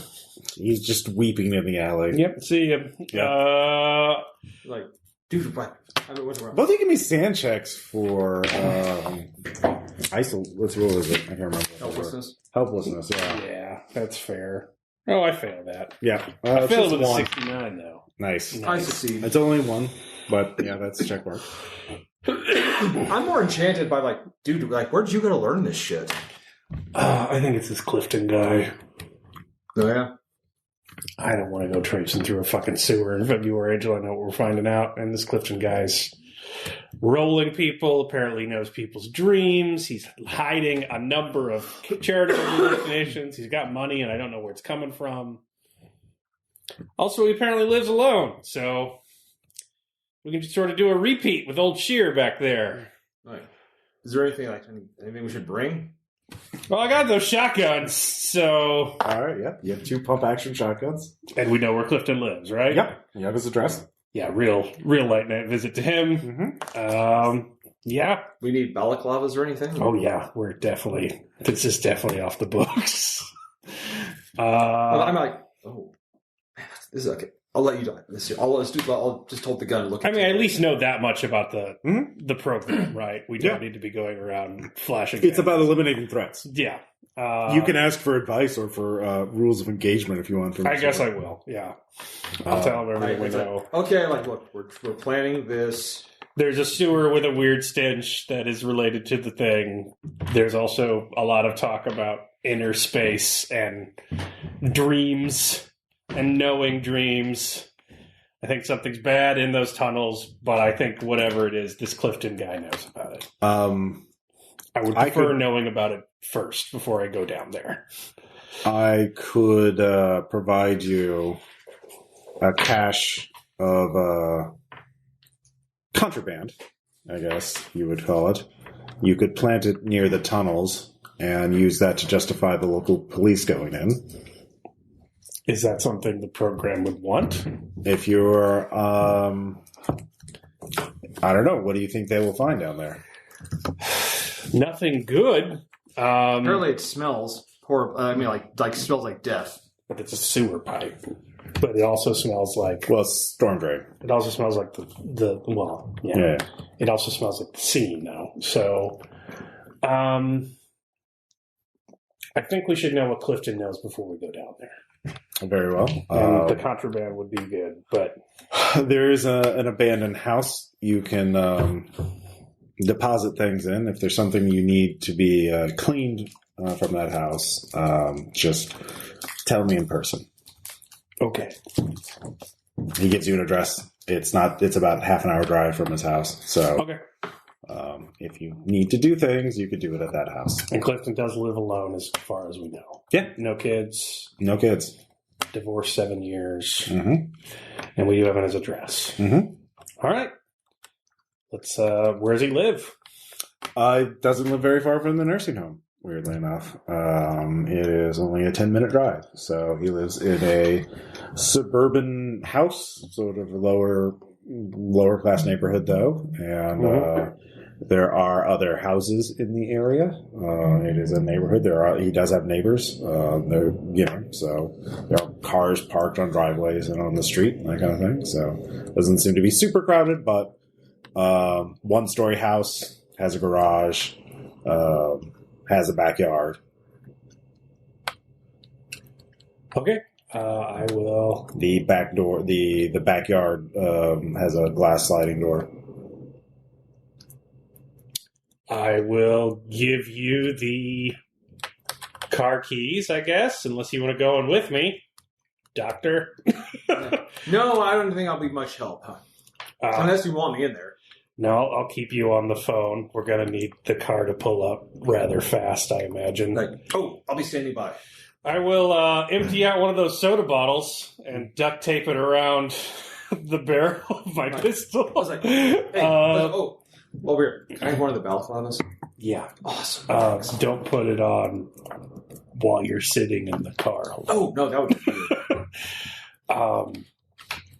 I will walk down the street, and I will walk past. Mm-hmm. What time of night are you doing this? Oh, late. Oh, give me a time. Let's call it 1. All right, his car is in the driveway. All right. Any lights on? No. Alertness? Sure. 47. Alarms? Dogs? There is a faded alarm sign, like this house protected by, Atlas Security. Okay. Hide keys, suspicious rocks, dumbass potter plants. Odd or even? Even. Yeah, there is a hide key, actually. Yeah, people are fucking stupid. Okay. I will unlock the door quietly. Okay. Put a mask on. Mm-hmm. I will tell him to turn the car on and keep the lights off. Mm-hmm. And I've got him in the ear. Mm-hmm. I open the door. Do I see an alarm keypad? You do. Do you have criminology? Probably do with this character. I do. I don't. Okay. You do not know how to instantly disable the keypad. Mm-hmm. You've not dealt with that in your case. Do you have criminology? I have it at 10. Okay. Want me to try? I mean, you might as well. Nope. Yep. Well, okay, it's not great. So, I close the door. Okay. I put in a call. No, that would be bad. That'd be traceable. Shit.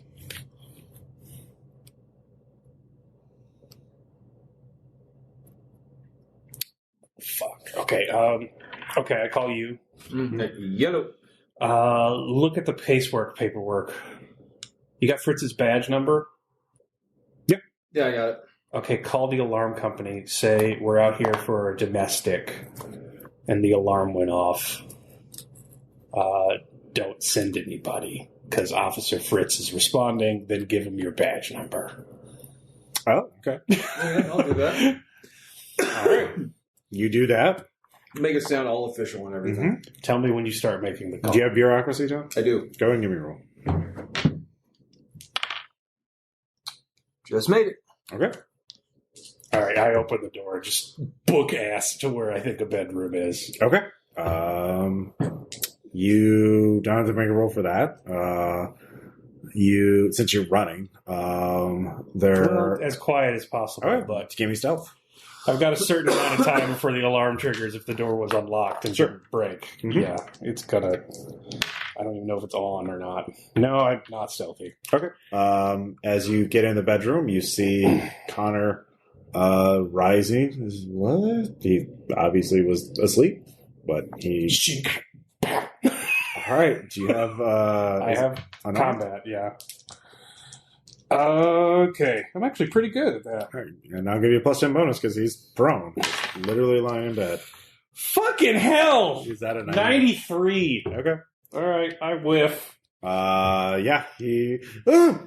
you narrowly, you slam the baton over, and he is going to try and get out the bedroom. And he fails. He trips over. All right, I will try again. All right. I make this one 42 out of 60 All right. to tackle his ass. All right, you tackle him. All right, What are you going to do? zip ties. All right. Give me one more post check to see tries before he can zip tie him. He critically fails. 17. So, yeah, you zip tie him. All right, hands, legs, Mm-hmm. gag him, Mm-hmm. pick him up. String times 5. Car. Like, dude, and we're going. Strength times. Fuck, I fail. All right, you dragging him. I don't give a shit. Yeah. It is loud. Give me an alertness check. Nope. Okay. Do I get that? No, I'm busy dragging him, probably. Yeah, you are busy dragging him. Yeah, I mean, you can't not drag him. Like, Yeah. not crippled or anything. Yeah. So, yeah, it just takes you longer than you would like. Mhm. Is both of you give me sanity checks because for helplessness, because this is taking too long. I make it. I do not. That is just another point, but oh god, And we're like, if you get caught, it's going to be real fucking bad. Yeah. Yeah. Back into the driveway. do it. All right, Pop the trunk. you put him in the trunk. Yeah. Off you go. Yep. We're probably gonna need to ditch this Checking car. for tails. Checking for tails. Both of you give me alertness. I make it. I do not. 14 out of 20. Oh yeah, you see, there's one light just comes on, and you can see a silhouette of a person looking through it. Oh, yeah. Ditch this car. We're probably Yeah, gonna we're ditch ditching this car. Yeah. So yeah, there was a witness, but yeah, you Last minute. by the time the And I closed the door behind us. So so you get to the house, the abandoned house. It is clearly like after. No, yeah. I get him in there. You go ditch the car immediately. Okay. Yeah. okay. And come back with. How are you ditching the car? Just like park it somewhere and leave the keys in? I don't have any criminology. It's likely not our car. So there's Okay. that. Somewhere they don't have CCTVs. Okay. Yeah. Or I can just ditch it into a body of water. Well, that's extreme. We're not probably going to explain that on the expense report. But yeah. Oh, I'll do that. All right. Whatever you. Into Lake Michigan. Okay. All right. So you're out That's what I'm diving doing. for a little bit. Sorry, I'll be right back. Sure. No worries. Okay. So you get him there. He is dazed. Tie his ass down. Yeah. He doesn't look as scared as normally you think a person would be in this. Yeah, of course he isn't. All right. He's not happy. Yeah, I know. All right. I keep the lights off, blackout curtains, Mm-hmm. make sure no one can see from the outside. Tie him down, zip tie him, do a bunch of shit. Like, make sure he can't move or get out. Like, preferably radiator, a bed frame, not like a chair or something he could break. Mm-hmm. And then I will take his gag off. What do you want? Tell me about the charity, Connor. It's you. I recognize your voice. Yeah, I know. Tell me about the charity. It's to keep them there. I gathered that much. Why do you want them there, Connor? What do you think is worse than death? Oh, dear God. It's going to be one of these, isn't it? We found something. And something that can... I mean, you don't spend a lot of time in a nursing home, do you? I try not to. No, Connor. No one does. Yeah, what did you find? all these years working around these people who are, I mean, very literally wasting away. People with dementia, Alzheimer's. Yeah. And you can't, at first you want to help them, then you just try and manage them, and then you're just trying to weed out the employees who are going to hurt them or hurt them too much. And you're just getting by. And at a certain point, I don't know, maybe after your divorce, you don't give a shit. So there's a snowstorm or something. It wasn't even it was for whatever reason, it doesn't matter. The employees don't come in one night. Or they don't come in for a few nights because you're short staffed and you can't pay them on time anyways because payment's a bitch. Getting everyone to pay for their goddamn fucking. Anyways, they're left alone for a while. Mm-hmm. What? Does this even matter? Why don't you just what if I just told you that we found a cure for Alzheimer's? A cure? Yeah. What's in the pipe, Connor? Oh, them? What happened to Randall? Who? Was he cured? Who? The man who had his brain scooped out from the homeless camp? Is that why you're even looking into this? I guess. Connor, I don't know if you've picked up on this. You're the one tied to a radiator right now. I'm the one asking the questions. What is in the pipe? What happened with Randall? Well, the people in the pipe, she wants students? Acolytes? Someone to talk to? So, and it's not like I can control her. I help her, but I don't control her. Why do you help her? Because she has the cure. Which is what? So, patient, a man named Franklin Hopkins. He's a war vet. He's a hero back in Korea. Yeah. He's actually got a good mind, but, he's got a bad hip. His family hates him because he's not a pleasant person to be around. Anyways, he just dies. Stroke. Heart attack. Mm-hmm. I don't remember. And he just falls over in the middle of the floor. Then, good old Hattie. Hattie had Alzheimer's. Really bad. Yeah. She tripped over him. Okay. Now, you think when Franklin hit the floor, his head cracked open. Got it. Nobody found Franklin and Hattie for a while. She got hungry. She was just going on instinct. You run a hell of an operation there, don't you, Connor? Well, that's the thing. By the time they opened we went in and we saw what had happened, Hattie was talking. Hattie was lively. And Franklin, the paramedics just took him away. They didn't ask questions. There's not an investigation. Nobody gives a shit about the people, what happens to them. So all right. Explain the supply line of this for me. You keep homeless people underneath a bridge. That was Hattie's idea, actually. The woman who lives in the pipe then provides you with what? Well, she doesn't live in the pipe. She lives here at the north. Not here, the nursing home. She's still a patient. Hattie, is she? Yeah. Well, she's not really Hattie anymore. She, first, Who lives in the pipe, then? Just some people she wanted to talk to. Some people who saw the truth. So Hattie's at the nursing home. Mm-hmm. Well, she might not be there right now. Where else would she be, Connor?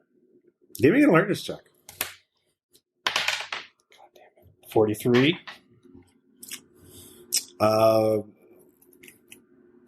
It's very quiet outside. God damn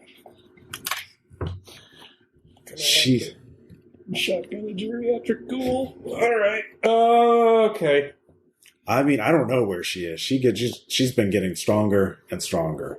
Is she the only one? At this point, I don't know. What I know is that these people are gone. It's just meat, but she gives life.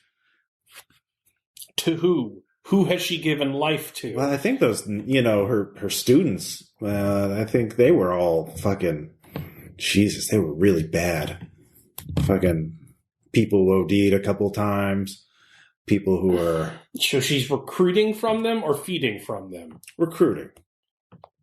Who is she feeding from? There's a lot of people moving around in that camp. So it's both.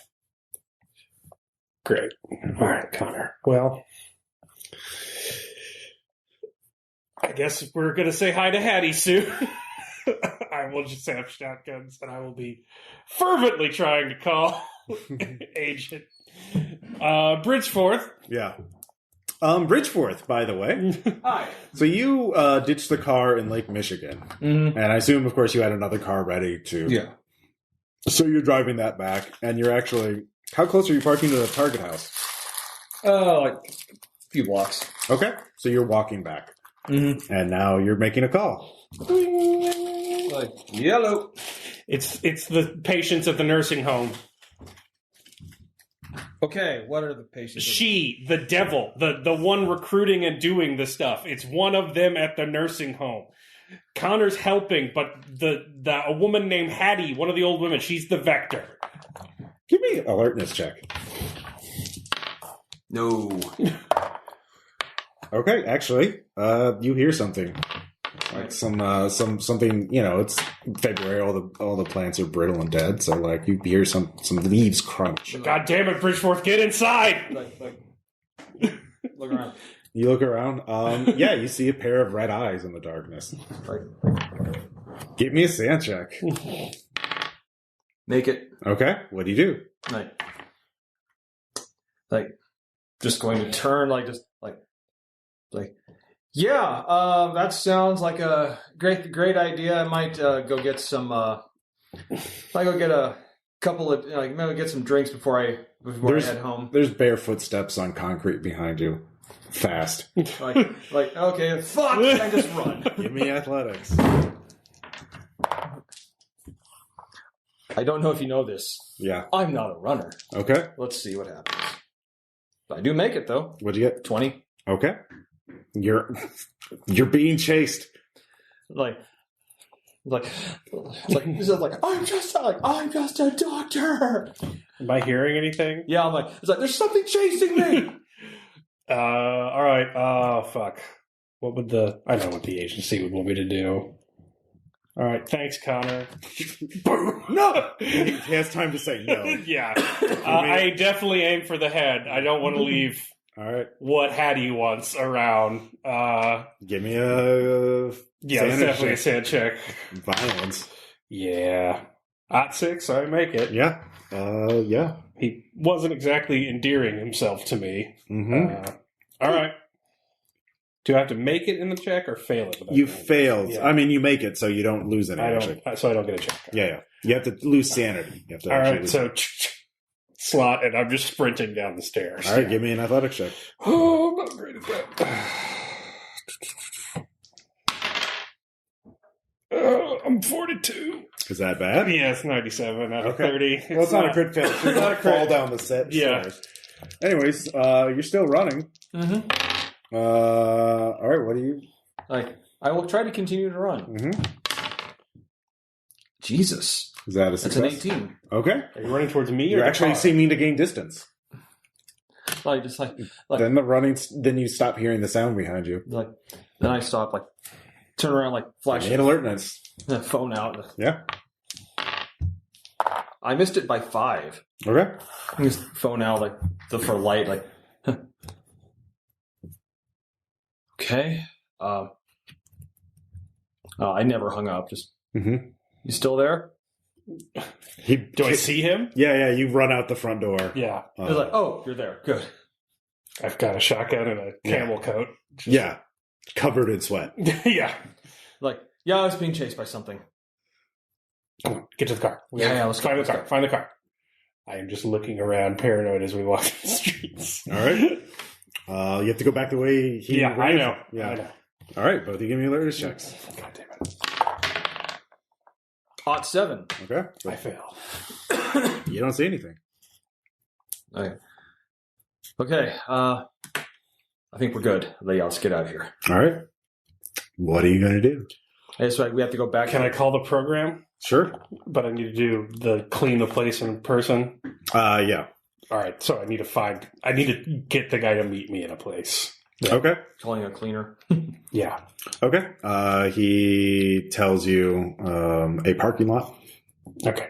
We will drive there very quickly. All right. He's there.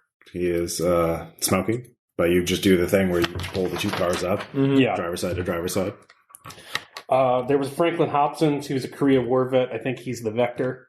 Connor ran a really shitty operation. Apparently there is a woman at the nursing home named Hattie who tripped over Connor after he died and was left to starve. She consumed apparently part of his brain, and now she is something else. She is using the charity at the camp to recruit her students who are living in the drain pipe, apparently, and they're also feeding off the people in the camp. All right. Yeah, both of you give me sand checks for unnatural for realizing this. Yeah. I mean, I failed. 9.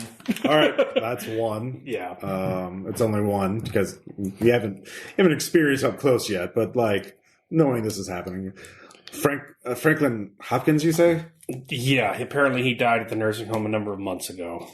And then this Hattie woman became the vector. We got the case file from Dr. Hopkins, and that's one of the soldiers in the Korean War incident who crossed over to some place. Apparently Hattie is now recruiting both from amongst the nursing home and the homeless camp. So we need to roust the camp. It's got to be gone. They got to get those people out of there.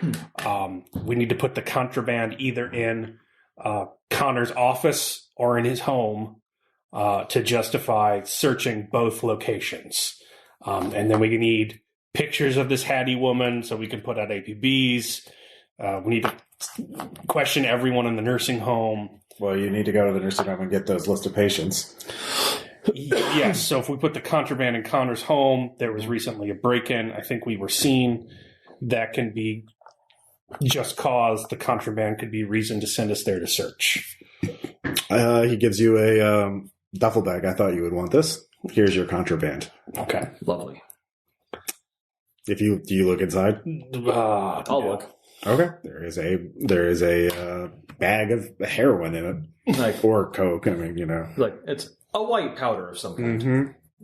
neatly wrapped in plastic. Mm-hmm. This'll do. Awesome. There's also a bundle of cash too. Ooh, even better. Okay. I think we're good for contraband. Yeah. Can we check APBs? Has anyone responded to the Connor's house? Yeah. Break-in, kidnapping, actually. Fuck, great. Okay, so it can't be the house. Because, yeah, he's not there. So we got to get to the nursing home and plan into his office. Mm-hmm.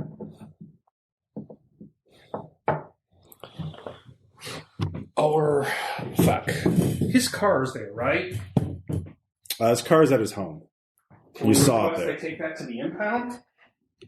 I Is there a way to do that? forgot. Do you have law? I might. I don't remember. Not enough law. Yeah. You can't think of a legal justification to do that because it's a state case right now.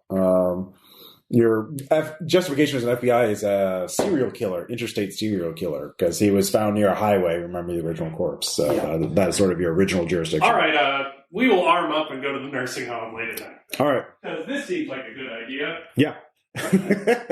So, Donovan, what kind of things? Now, you do have a bunch of science skills, so you could, I would allow you creative use of these science skills to create non-standard weapons.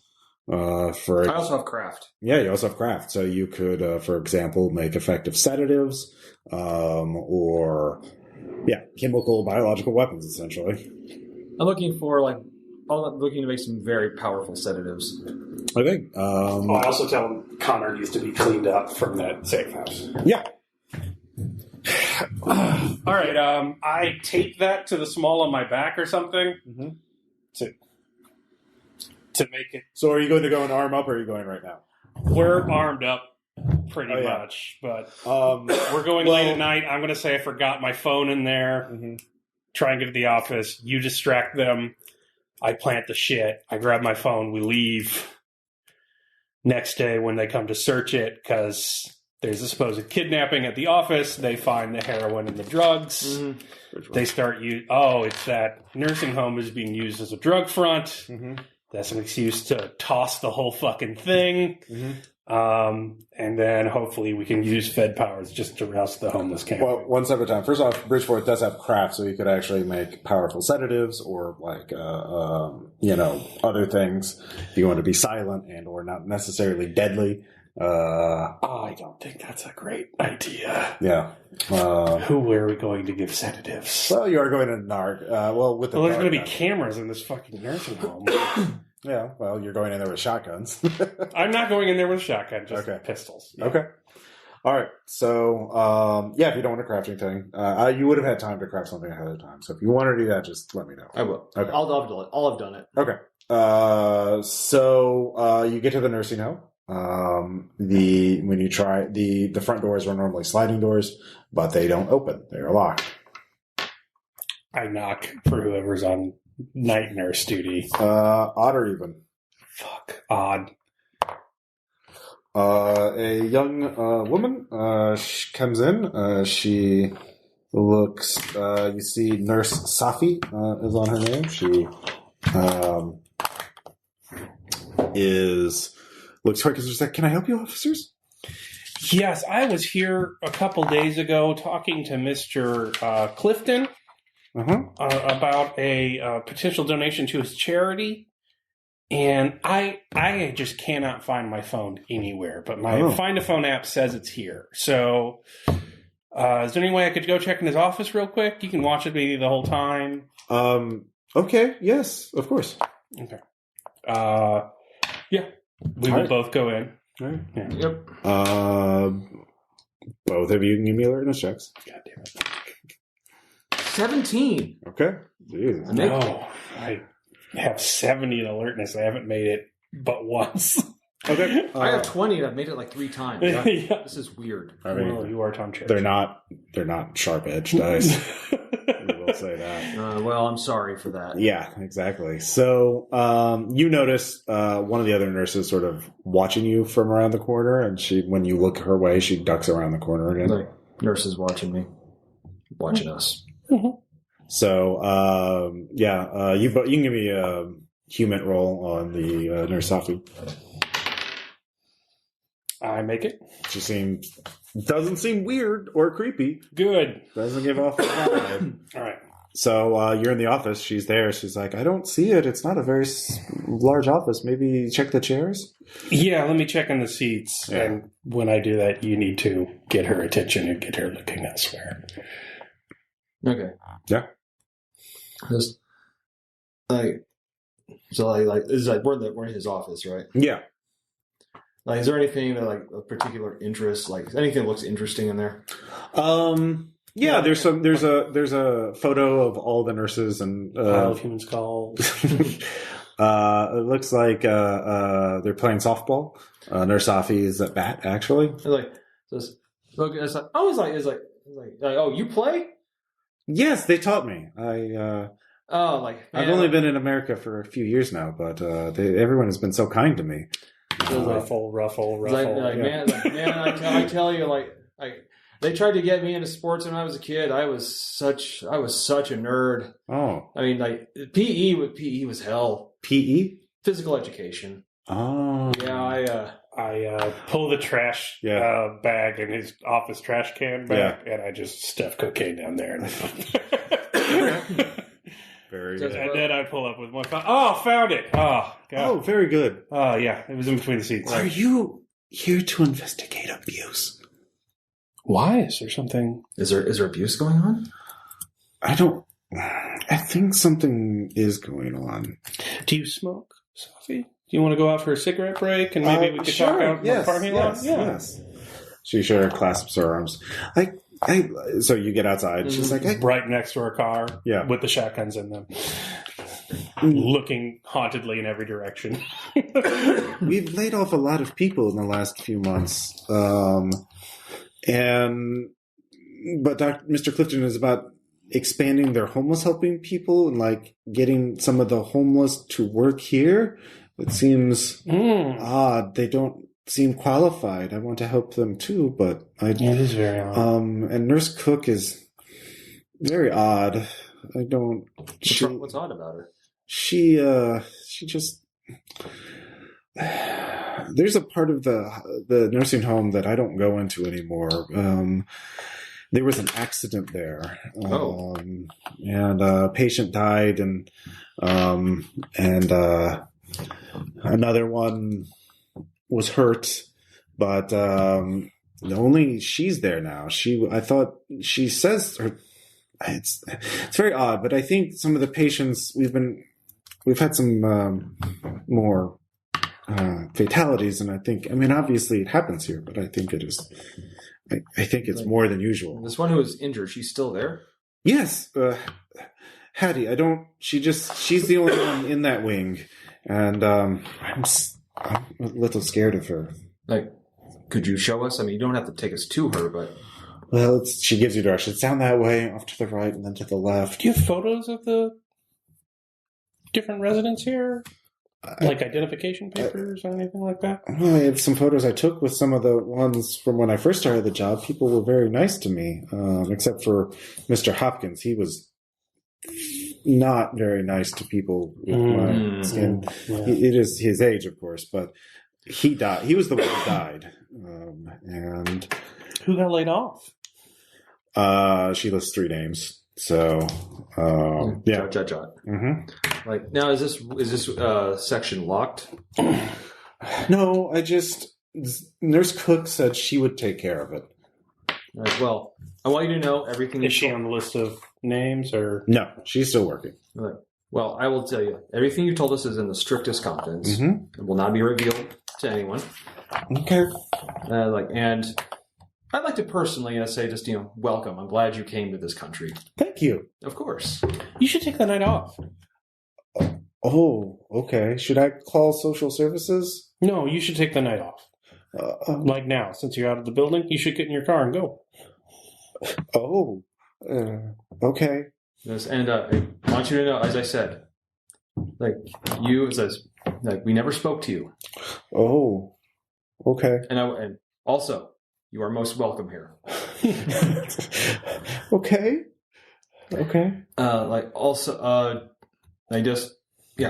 Go home. You suddenly got very sick. Okay. Just go home, relax, just forget about it for a while, okay? Okay. Excellent. She follows your instructions.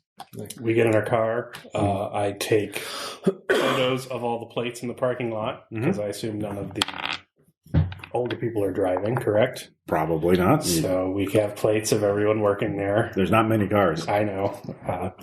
We're going to need those to hunt them down, probably with some sort of boar spear, preferably. Or harpoon gun. Yeah, so call the handler. Mm-hmm. They need to come. Mm-hmm. They need to search his office immediately. Okay. Yeah. You need to make sure that happens. You also need to wait till morning, and then you need to make sure no one is left in the homeless camp. I'm going to use you as the point of contact. You're going to be the one directing the SWAT team. For the nursing home? Yeah. Fucking great. Love it. Yeah. Well, I'm going to die. Okay. Why are they? How are they putting me in here since I was looking for an interstate serial murderer? Oh, I can put you on a new task force, new drug smuggling ring. They won't need to see paperwork. Awesome. Yeah. Well, I need my trusty chemist. No. Your investigation revealed that wasn't a serial killer; it was a cartel killing. Oh yeah, obviously. They were clearly sending a message. Goddamn MS-13 in their nursing home. Yeah. All right. So can we trust beat cops to at least roust homeless people? Yeah, they'll get social services in, but you'll just have to. You just have to make sure that they'll want some Fed to talk to. All right, we wait till broad ass daylight. Yeah, and maybe before night shift ends. Can they get out there that fast? What, like 5 a.m.? Yeah. It'll take them some time to assemble the SWAT team and shit like that, but that's, overtime and all that other shit, and they get to roll out their tank, Imagine oh boy, kind of. Let's go play with our toys. That they got them. They want to use them. I would say, wouldn't they worry about optics about doing that in a nursing home? But they're cops. They would not get their tank. Yeah, all right. So we roll up there. Well, with the kidnapping, obviously the cartel kidnapped, rival cartel kidnapped Mr. Clifton, so, and executed him, so, all right, we're gonna go in with the SWAT team. Well, the lead detective there is, so you're the Fed here, investigating these, cartels, so, I'm Detective, Padel, and...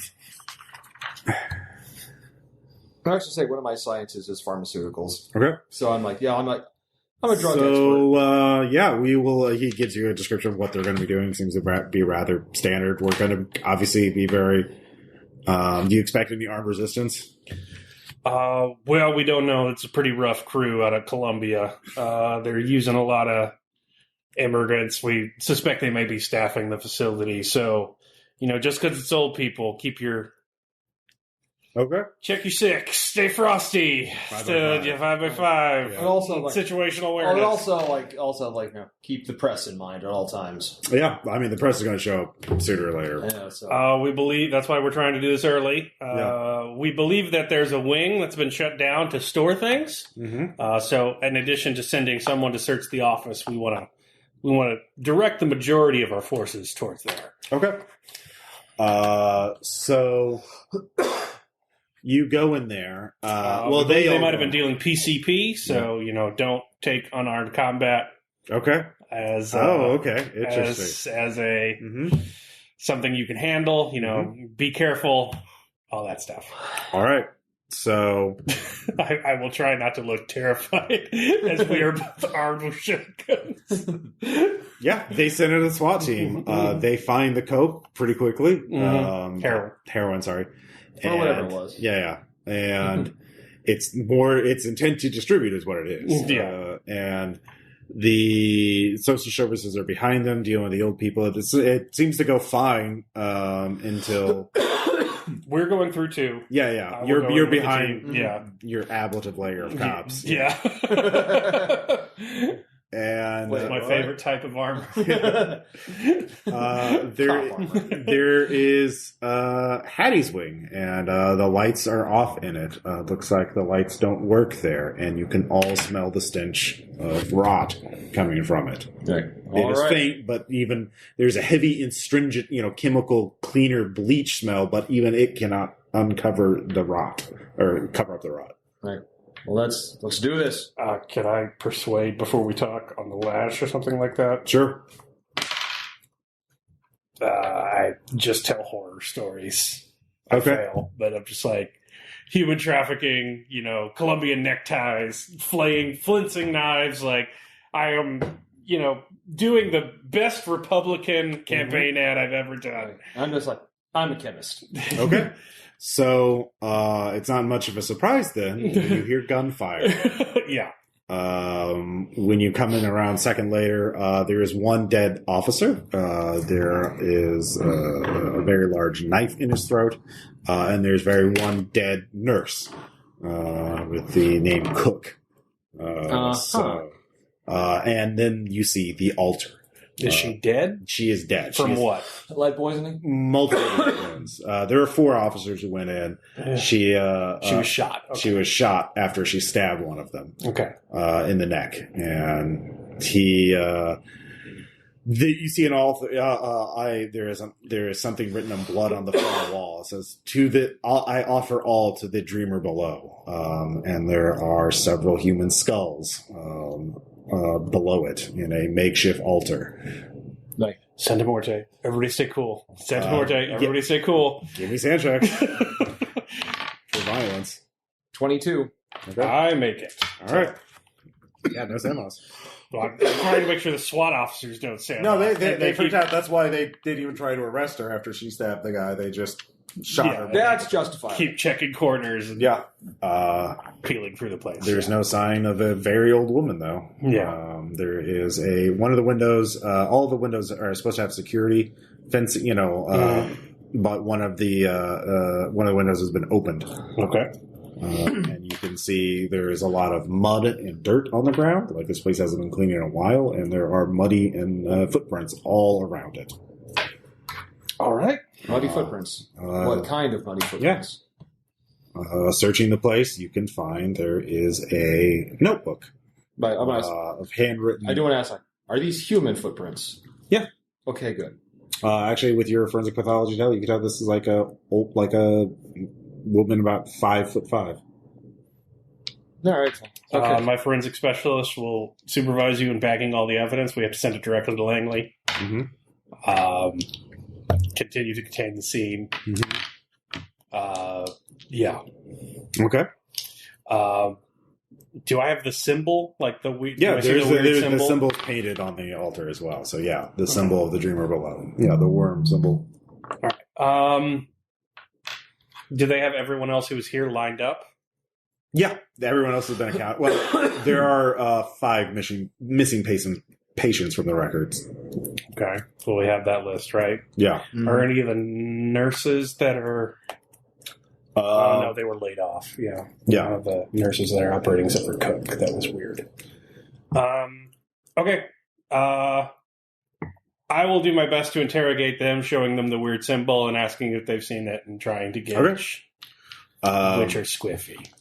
All right, give me a human roll. Give me 3 human rolls. I make 1. I don't make the other. And I make the second one. So I made 2 out of 3. Multiple, they seem to all be affected by it. Multiple people start mumbling, talking about dreams. Everyone seems unnerved by it. Even if those who don't talk about dreams aren't sure why, but they don't like it. It does not seem to be having no one else seems to be like consciously affiliated with it. They seem to be repulsed or harmed by it. Okay. Cool. Yeah.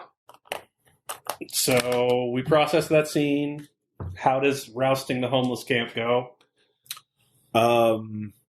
So you're telling the detectives you need to roust that as well? Yeah. Okay. But that should be separate from this investigation. Yeah. It is, that seems to be going pretty much what they've been waiting to do for a while. Yeah. So that is going by. There's no one was shot. No one was injured. Mm-hmm. Nothing extraordinarily weird. I mean, they're probably, we're used to it. Yeah. Okay. All right. Bureaucracy. 49. Do I know where it leads into that storm drain output? You mean to get maps of it? Yeah. Yeah, you found other accesses to it. Okay. I call my handler. Mm-hmm. Can you get me napalm or napalm adjacent ingredients? Why? They're in those fucking sewer tunnels. Do you want to send a bunch of random cops up there Do you want to send me and a fucking doctor up there with shotguns to die, or do you want a sewer fire? One is way more explainable than the other two. I eventually, possibly, I don't know how long it'll take. Hey, man, it's like diesel and styrofoam. Like, we can do it on site. Actually, that's the thing you could be crafting. Yeah. All right. Yeah. Give me a 55-gallon drum of diesel fuel and what I need to do. Like, 43. Okay. I am, it's like, oh, I was doing that already. Yeah. I need a pick-em-up truck, and that's it. Okay. Pick 'em up. Pick 'em up truck. All right, you get a pickup truck. All right. We go significantly upstream, but with no other outflow except that storm pipe. So I don't want junctions. I want it going out directly there. And we're gonna Philadelphia this. We're gonna set the fucking river on fire. All right. As you do, as you're beginning to get ready for that. Yeah, I'm just kicking over a 55-gallon drum down the storm drain. Makes you think, doesn't it? Don't talk. Your phone gets a call. I answer it. There's an older voice. You left your phone number on a few people's around. Just, I don't want to die. Why is that wrong? It's not. I understand that. But that's the injustice we all face. And I will hang up and throw a fucking road flare into the sewer. All right. Yeah. So, the river's on fire now, I assume. Yep.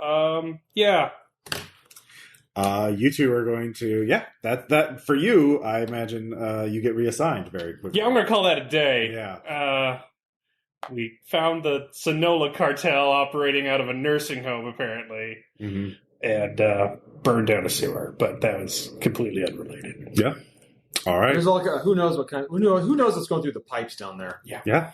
Eventually, they recover. Also, throw my phone in after the blaze. The police eventually recover partial remains of at least 5 people. Homeless camp. They shouldn't. The sewer gases erupted, and there was, yeah, It's terrible. totally explainable tragedy. Definitely not ghouls. Totally not. So that night, eventually, you fall asleep. Great. And when you remember walking downstairs, and then you wake up. Oh, God damn it. And then the next night, you remember walking down more stairs. Seemed to be getting closer. And that's how we'll end. Yay, Delta Green. Yep. So Everyone turns out so well in these. At least I didn't walk through that fucking sewer. you're really determined for that. Yeah, I'm not fucking stupid. Yeah. Fair enough. Questions, comments, suggestions? I liked it a lot. Yeah. I like that. I would like to also point out. I like that it was simultaneously helping the homeless community and also harvesting them. Yeah. Like some of them were getting clean and doing better. Well, but that's also totally a ghouls MO. In the ghouls. Yeah. But I'd like to point out there was a scenario with ghouls that I did not in any way try to get chummy with them. That's fucking true. stunned. I thought I was going to be shotgunning Tom in the face at any moment. And they're like, no, I'll make the napalm we use. So the genesis of this scenario actually came from a thread, a discussion I was reading on anecdotes, stories that nurses and paramedics had. And this person, obviously. Oh God, the Hattie Franklin thing was real. Yeah. Shit. It was this guy in his 50s was taking care of his mother with dementia, with Alzheimer's. He had a stroke while he was reaching his refrigerator, and nobody knew about it for like 4 days. And she fell on top of him and took Mike out of him. Jesus. Yikes. And yeah, exactly. Horrifying. And, I'll take the 700 steps, please. Yeah. Rather than seeing so the idea is that like she ate by instinct, stumbled ass first into being a ghoul. Yeah, because the soldier, the veteran, was touched by the Dreamlands. Yeah, and so yeah, it was really good. Yeah. So I gotta ask, if we had gone down into the sewer, Yeah, night people were homeless. They didn't have any guns or anything. They in fact, they would have tried to, like, play dumb. Like, they would have, like, oh, we're just weird homeless people, officer. Don't where's that word, man? It's all right. Just chill. I mean, obviously, Hattie, now after you killed Clifton, Hattie was like, we got to get the fuck out. Because basically, she would kill people and learn their secrets. But, like, that's the thing is, like, because she had so much Alzheimer's so bad, she wasn't really Hattie anymore. Yeah. She was basically, like, this new thing that had Franklin's memories. There was no humanity interfering with her, and so she was... was she the one following me? She was on the fast track. Okay. Yeah, she wasn't a full ghoul yet, but she was still real strong. But she still looked human. Well, hopefully she's real crispy. Maybe she got out. I don't know, but or maybe she's waiting. Frankly, don't care. Or maybe she's waiting for you at the bottom of those steps. If the program wants to analyze my success, multiple dead ghouls, complete cover up, bail out on the whole thing. I'm gonna call it a win. Yeah. One river was on fire, but hey, one ghoul cult stopped. Yeah, nascent ghoul cult, basically spontaneously reinventing the ghoul cult. Yeah, that's really cool. I like that. But like the idea is, like, after she became smart from eating Franklin, and like then she started eating then she ate the homeless person, Albert, and then she had enough intelligence to tell Clifton, we need to you're going to do what I say now, and Clifton lost all his sand, basically. Yeah. And, but then she would eat other people and find out where they knew where money was, like, she's actually killed a lot of people, like drug dealers and other people who wouldn't be missed. And was using the night people to be her little, Renfield, essentially. Oh, so it was my brain she was going after? She knew you were a threat. She knew you'd gone after Clifton. So, like, she was unarmed, just real strong, and had that knife. So, yeah. Yeah. I, again, would like to point out I made no attempt to become a ghoul in this game. I am super impressed. I'm proud of you. Thank you. And also, notice what happened. We lost Nairi in HP, and I only lost 3 sand. Yeah. I succeeded. That's what can happen when you don't betray the party to become the monster. Right. This is a successful operation. This is what it looks like. Yeah. All right? Like, wow, that's... When you don't turn into an undead vampire samurai that forced me to burn your head off with white phosphorus and my own hand. This is what can happen. I see. Like, this was a nice outcome.